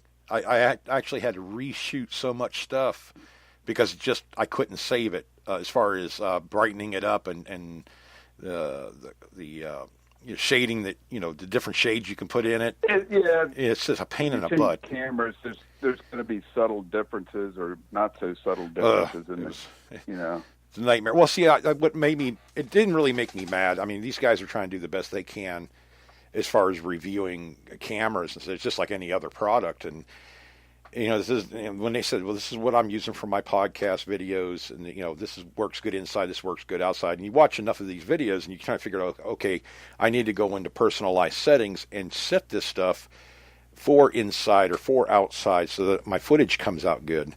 And they're saying not to use the GoPro program or setup or whatever inside the camera. But I shot some today just in GoPro, and it was so much less of a headache.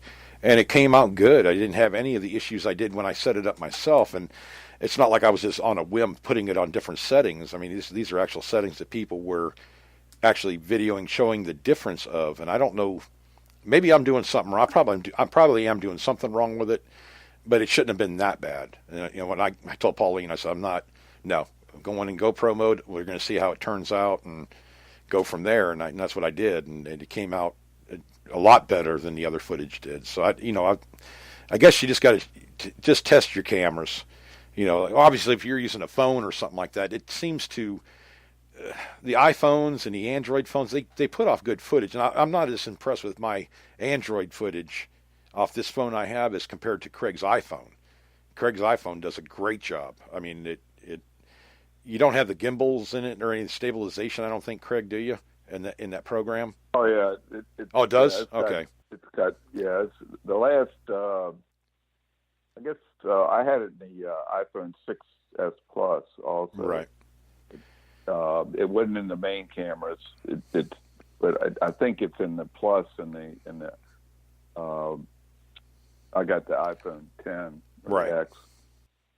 But this one actually has two lenses in the back of it. Mm-hmm.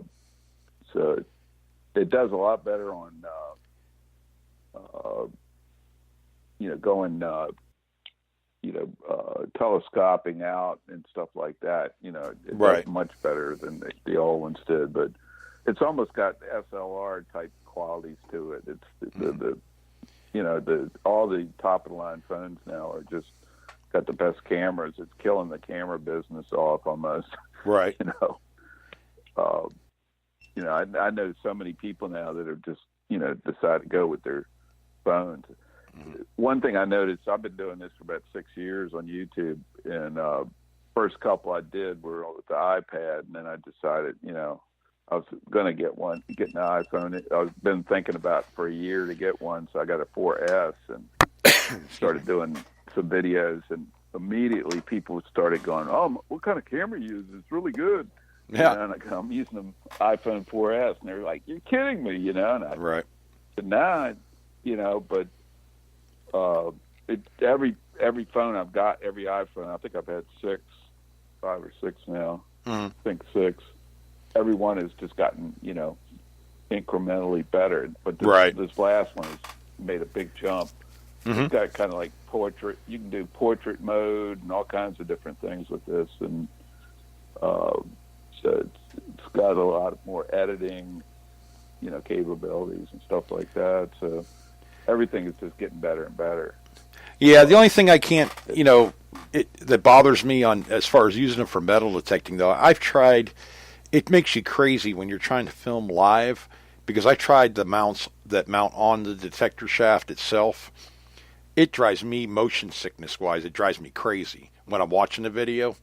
So, then you have to toss up of the jumpiness trying to hold the camera right so you don't get all that shake, or you get a gimbal for it.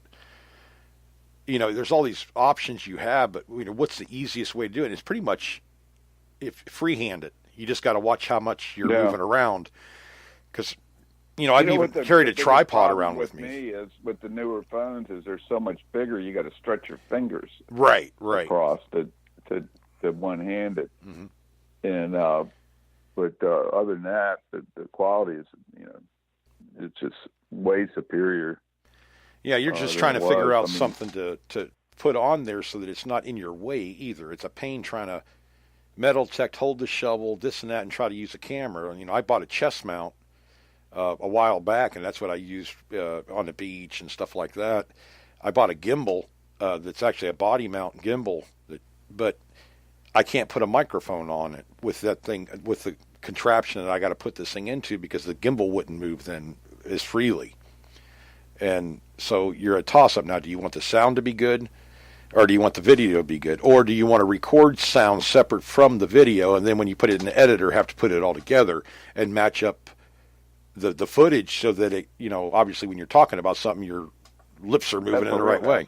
Yeah, I see. You can get into, believe me, I was going out of my mind last week when I was shooting this first video. I was like, oh my God, Craig, I'm not even exaggerating, 25 hours at least just on trying to get the information that you want to get in. When you really start getting technical about the way you want your videos to turn out, and it's not so much setting up shots and everything, it's just you don't want a lot of dead air time, whatever. You're trying to show something, but you're trying to cut it up so that you can get all of that. Instead of being a 5-minute video, it's a 2.5-minute video. You got to the part that you wanted, and it plays through, and then all the stuff before and after you can chop up the way you want and edit it. That's one nice thing about running an editor on here on my MacBook Pro, is because I can go into the finite and I can match up the footage to a point where it flows a little bit better. And to me, that was important. And I told Pauline, I said, I'm not doing this anymore, not this way. I got to do it my own way, because, some people have that talent. They're very, very good at editing.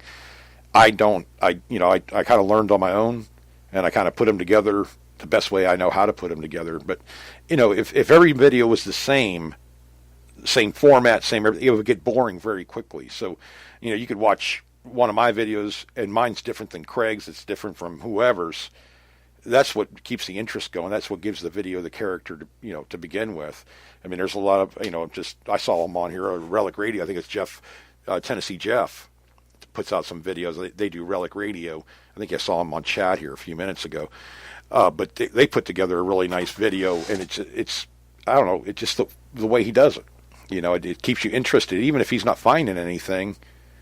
He has it edited in such a way that it looks nice. It keeps you watching. Aqua Chigger's another one. Certain people do it, better than others, but don't worry so much about the editing. You don't really. Craig, even when I screw up, a lot of times I'll leave it in the video because, hey, you know what? We're all human. We're going to mess up, and I fail once in a while and misidentify something or whatever. I mean, it's just part of it's keeping it real. And you don't necessarily have to cut out footage. Sometimes it's a big laugh. I mean, I think I got a couple where I trip and fall, for God's sake, and I don't care. I'll put it on there. I'm clumsy once in a while, but you don't know what might be entertaining to people. Shoot. Now, you're not going to see me hanging from no tree or nothing like that. Don't get me wrong. Unless I find a $20 gold piece, I'll be doing a happy dance all over that y'all don't want to see. So, but yeah, don't worry. One thing I've done is tried to set up the shot better with the lighting. Yes, that I got it. Outside, that makes a heck of a difference. Mm-hmm. When you're in shadow, it just doesn't. It just kind of bleaches out a little bit. But when you got that sharp light, makes all the colors come out, everything, makes those silver coins really shine. Oh, yeah. Well, even inside, Craig, I shot a lot of footage inside, just, general information. But I'm like, God, man, I got to learn how to do lighting. When you're inside, you got shadows you got to worry about, just like you do out in the woods. But you got to have a talent for it, man. I mean, some of these guys are really, really good at setting up shots and stuff. As I always talk about Mark Hoover and his photography skills. I don't know if he doesn't do that for a living or anything, but Mark has a talent for photography, catching the right angles and stuff. So does my wife, really. Pauline shoots a lot of my outdoor video when we're together because of that reason. She has an eye for it. She doesn't even realize it. The angles that she gets, just the way that she deals with the light and everything, she just does it automatically, doesn't even think about it. She really doesn't know exactly what she's doing. She just knows what's pleasing to her eye when she's filming. And when you get people like that, they make it look so easy. But if I were to try to do the same thing, I got to really work for it. I just really got to set everything up. Well, kind of like what you do, Craig, in the woods and stuff like that, when you're trying to get the right lighting and the backgrounds and all that. That's a whole nother realm. You don't really need to take it that far. I mean, unless you want to. I've gotten into Instagram a lot lately, and doing short videos and mostly photos. Relics and all kinds of different things. But I think that kind of hones your skill. The more you do it, the easier it becomes. It just starts becoming natural the way you do it. But, yeah, I was thinking about green screen, for some of these videos I do, and I got a whole setup for it, and I put it up, and you got to make sure there's no wrinkles in it. You got to make sure that you have the lighting that's behind you facing it, so you don't throw a shadow on it, because all that, when you're using a green screen, anything that's green, you can actually put. I thought about putting another video behind it, kind of thing, just as effects, just for the fun of it. And I looked at that. I'm like, you know what? If I'm seeing wrinkles on this thing after I had to iron the green screen and everything, I'm not messing with that. It's just way too much for me to deal with. I'll hire somebody before that, before I do it myself. Because there's certain things I like shooting the footage. I like doing the tests and stuff like that and the live hunts. But editing, I want to be able to, and I've filmed my stuff a lot of times where I can, like I get 3/4 of the way through, and then of course, something happens, or a siren's going off or something like that, a police car going by, and I have to stop the footage because obviously you can't hear me or the detector, and then I'll restart reshooting. Well, I'll match that footage up with the previous, and that's one nice thing about having an editor. You can really split a clip, move another clip over, and it follows through. It makes it smoother for the people watching it, and you can get. I don't like to do anything more than that. If I have to mess with volumes and stuff, because you can actually make your footage louder when you're speaking, or if you're not hearing them, you turn it up, or if you're hearing it too loud, like you're right near the camera itself, you have to turn the volume down, or you're going to blow people's eardrums out. So you try to match all that up so that it has a better experience watching it, and they get more information out of it. So yeah, you can you can drive yourself nuts. I tell you, Pauline, even Bethany told me that she would just shoot it like you were talking to Craig. I said, okay, that's easy enough because I call Craig all the time. So I kind of shoot my videos like that, but I mean, we seem to do better ad-libbing everything than planning stuff. That's it's just style. That's just been our style for a couple years now, and I've kind of done the same thing. I have a sort of a plan, but I don't really, right. plan it out. What I'm going to say ahead of time. I just turn on the camera and start talking, showing the stuff I'm doing. Yeah, when I first started it, I was like, oh my God, I got to say the right thing, and I got to do this, and I can't say that, or whatever. I mean, just the way that you normally talk. I use all the time. Is a horrible word, if it is a word at all. And I constantly do it, and I have to really work on not doing it. So, now I don't care. Now I just, hey, I do the video, and if it's in there, oh well, because it's just became too much work to worry about that.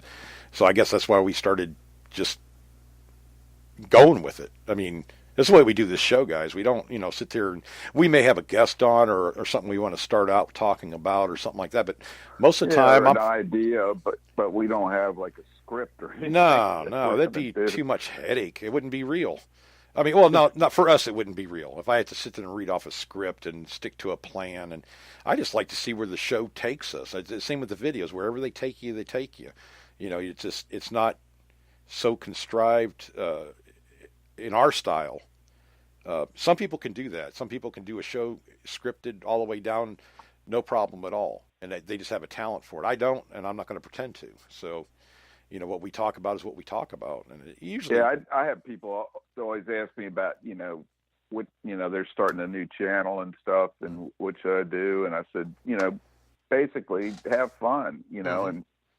and don't copy other people. Maybe take something they do that's good, make it your own. A couple of different people. Right. Yeah, but what you want to do is develop your own style, and sometimes it takes a while. Mm-hmm. And I said, if you're brand new to it, I said some of my earlier videos are terrible. I actually deleted a bunch of them, the earliest ones I did. Yeah, I cringe when I see some of mine.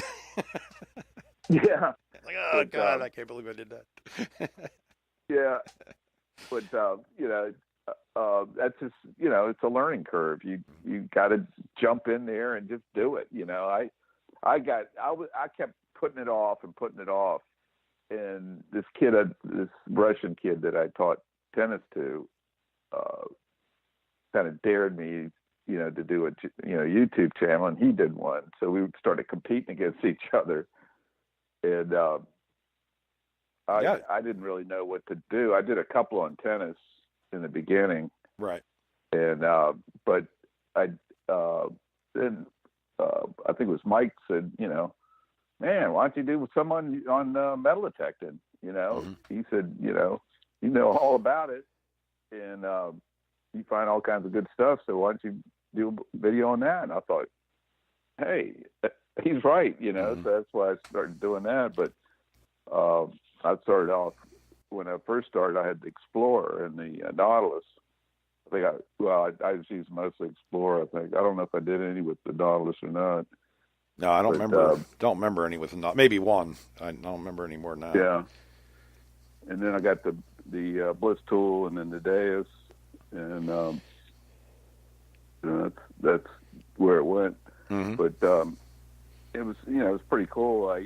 People were always asking me, and I said, what you'll do is you'll develop some kind of style, yourself, and it's just just like hunting. I mean, everybody started off, as a newbie, either metal detecting or doing videos or whatever you do, and I think a lot of times you're worried about looking bad or you're looking stupid. A lot of people, God, they can't stand it.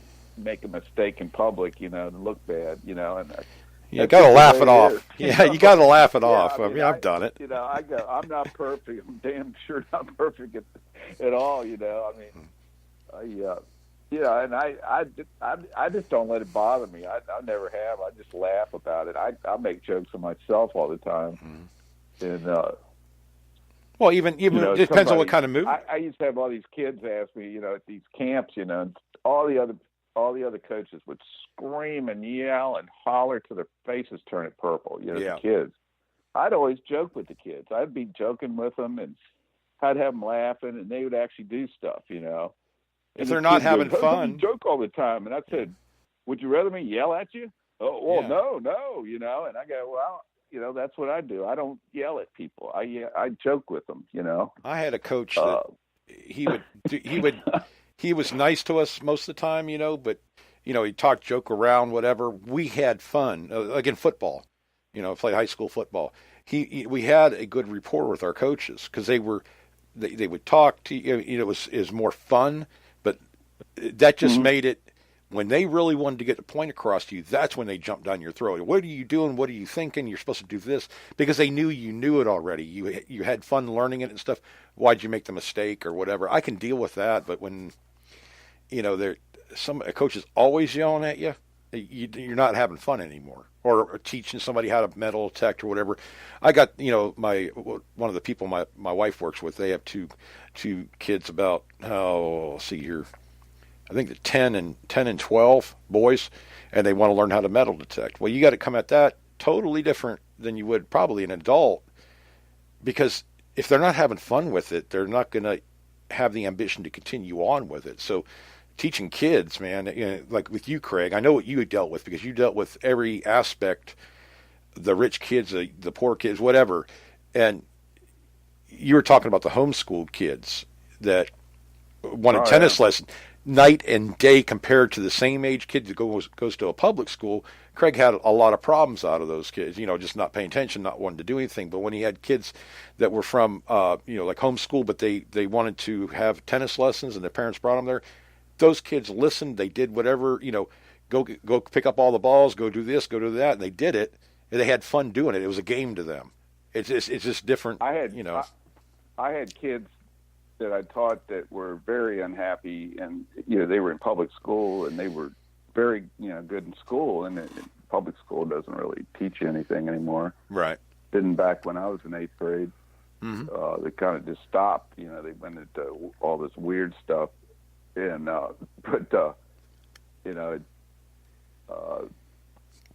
told I said, I asked his father, who was an accountant. And I said, what? Have you ever thought about putting Michael into, private school? Mm-hmm.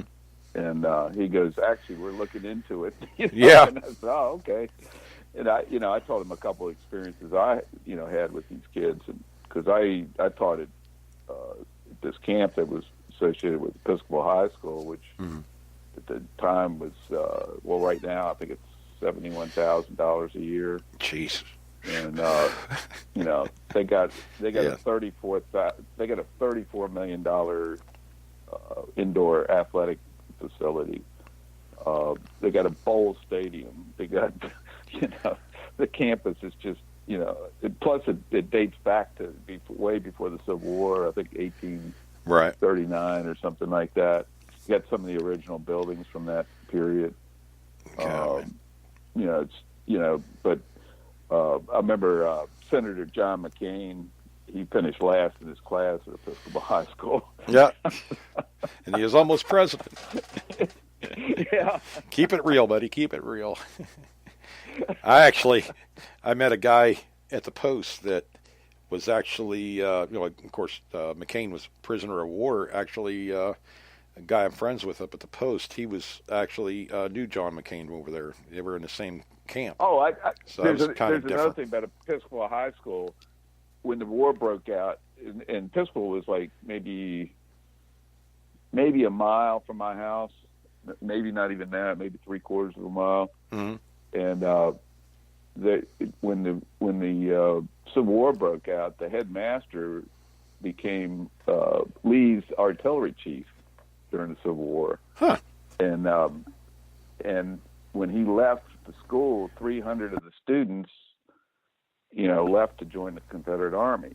Right. And they had the Episcopal High School uniforms on with this. It had the buttons on it said EHS at the top, and it had a Maltese cross in the middle. Huh. And so I actually found one. It was silver plated, Right. and I found it in a cavalry camp that was adjacent to their property, catty corner from their Yeah. in the intersection, and we found stuff there for like 17 years. A lot of coins came out of there. This is a militia I buttons got a alone, Craig. I mean, you found a lot of different militia buttons. Yeah, I found New Hampshire in that spot. I found New York. I saw a Georgia button come out of there. I got the EHS button. Mm-hmm. That's a rare button to find. I mean, there wasn't that many, people that had them. Right, right. So that's a prime button to find. But they actually have trenches up on the backside of and then across the street. At the back of the property was Fort Ward, which was a Union fort. Pretty big one too. It's all preserved right now. It's still got the earthworks, and some artist rebuilt some of the arches for the engineers camp that was there. Well, even the World War One stuff cool now. place. Even the World War One stuff. It's 100 years old now. I mean, like the herringbone buttons, uniform buttons, and stuff like that from World War One. I mean, but they're coming out of the ground pretty good still. I mean, they're not as good as, well, it's because of the materials they used during that time, I'm sure. The Civil War buttons, when you think about how old they are, and a lot of them come out of the ground with the gold guild still on them and stuff like that. Mike Miller found one not too long ago. It had almost all the gold on it still, and it's been a lot of years. So it's kind of neat that the buttons, sometimes they survive better. A lot of it depends on the soil. Yeah. You get buttons in the mineralized soil, like we used to get them out of Manassas and stuff. And the buttons would be kind of rotten almost. Yeah, if you touch them. They have gilding on them. The gild would kind of protect the button. Right. And it would look fairly good, but a lot of the buttons would have this weird patina on it from the bad ground. Yeah, but, I remember we were finding all these burnt Mississippi Eye buttons, and they were in good shape, except they were they had been burned off. Yeah, probably. Well, it was from the Battle of Bristow Station, and right after the battle, I guess men drunk this bad water. They were told not to drink it, and they got all sick, and they dysentery to this farmhouse. It's a sick house on the map, right? And over the years, like hundreds of Mississippi buttons had come out of that place. Nobody went back, and we went back and found buttons, and then we started digging trenches, and they ended up bulldozing the whole place and putting in a whole housing development. Right. I think between three of us, we found 40-some Mississippi Eyes. Jeez. I think I got 11 Mississippi Eyes and 3 ABCs. Oh, you're way above me. My friend next door, ABC's Alabama Volunteer Corps. Right. So there was. I saw a Virginia button come out of that place too, but there's a few Yankee stuff, but it was mostly Confederate. But well, I just know that was a spot where the ground was super mineralized. I mean, right. Nail deep sounded good. When you guys dig them out of the ground, don't sit there and rub on them. I watched at the DIV hunt, and the girl, there's a lady hunting next to me, and she found a Eagle Coat button and got it out of the ground, had it in the palm of her hand, and went to rub the top of it, and the whole button collapsed on her. The whole, like it just imploded on itself. Don't mess with them right off. Give them a chance to adjust to the air again. Even with glass, I mean, they found some bottles, beer bottles, whiskey bottles, and stuff at that hunt, and they gave one to one of the people I was carpooling with, and they said, don't clean it, don't do nothing to it right off the bat. Let it cure or whatever, because it's been in the ground for 150 years. And I guess, you get hairline fractures in the bottles and stuff like that, or at least that's what he was saying. I don't know. I'm not a bottle guy, so I don't know. But, I mean, you got to be careful when you get the stuff out of the ground sometimes. That don't sit there and rub on it a lot, especially buttons, because if it was in mineralized soil or near a farm of any kind, they were using fertilizers. These buttons can be it's almost like it takes the integrity out of the button or something, the moisture, the mineralization. I don't know what the proper term is, but you go to rub on these things, sometimes they'll just break. It's like straightening out an old soup spoon or something like that. It's going to snap. Yeah. I've done it myself. Say, I can bend that straight again. Boom, pop. Like, dang it, just ruined a relic. You got to be real ginger with them. Cleaning and fixing relics is a learning experience. You're going to break something, and you're going to learn not to do that again. Yeah. When you mess with it, that's when you find two of them. Most of these relics aren't coming out of the ground in the greatest shape. Right. When you cut one that's got 90% gold on it, that's great. I mean, that's as good as it gets almost. Yeah. But a lot of times you'll have just a hair, just maybe the cracks in the design and have the gold still left. Right. The outline, maybe the eagle or whatever. But a lot of times, the gold. And a lot of it was worn off when the soldier was wearing the buttons on his clothing, Right. But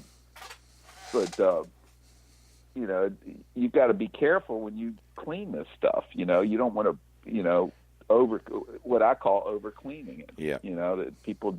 Less is more. Yeah, and there's so much more available information on how to clean this stuff. I've learned more from the colonial diggers up in the northeast of the country. They seem to know how to clean better, and especially like large cents and King George's. Yeah, King George's especially. Tell us, don't put water on them, guys. I mean, if anything else, take your thumb, rub it across your forehead, and rub with your finger like that. You add water to it, it's going to this way you're going to get the detail, at least for a little while, of what it is, or maybe you'll be able to get a date on it. But if you run it under water and scrub it with a toothbrush, you're pretty much toast. You're not going to get anything off of that thing. That's what we learned that up at the Digging in Pennsylvania event. And if you get it, don't mess with it. Let me see it first, and I can tell you what it is. And that's what he was doing. Just the oil off your skin is better than putting water on it sometimes. So. But, Craig, I think we're going to wrap up the show tonight on that note. Well, we may do another show real soon on cleaning and stuff, because I didn't realize it was 10:15. Whew. Sorry, guys. We were having fun. Hour, huh? Yeah, on a third hour. Either. I love this show, man. I love talking about all this stuff. You never know what path it's going to take or anything. But, yeah, we'll wrap it up for now. And Thursday night, I'm going to have a lot of information, I think. At least I'm hoping that I can get that out to you on Thursday. If not, we'll go another path with it. But at any rate, guys, you can check us out on Thursday nights and Saturday nights at 8 p.m. Eastern Time. Look at our Hardcore Metal Detecting Facebook page and, of course, our YouTube channels and stuff, a lot of videos and stuff. I think I have the shows up on YouTube also. I think they automatically go over there, so if you want to listen from that's fine. Check out the other shows that are out there. There's like 5 or 6 metal detecting shows. American Relic Roundup, History Seekers, Beyond Sight and Sound, Relic Radio, and All Metal Mode, the ones I can remember off the top of my head. And they're all on Spreaker right there. You can download their, the old shows or what have you. And be sure you like and follow them too. I mean, all of us really. Just lets us know that you're listening in and you're enjoying it. And, tell a friend, because most of us, we may advertise a show on a Facebook page or something, but really it's word of mouth. It's you guys telling others, and we really appreciate it. So we'll catch you next time. Hope you enjoyed the show. If you get a chance to go out there, dig some up, have fun, and God bless.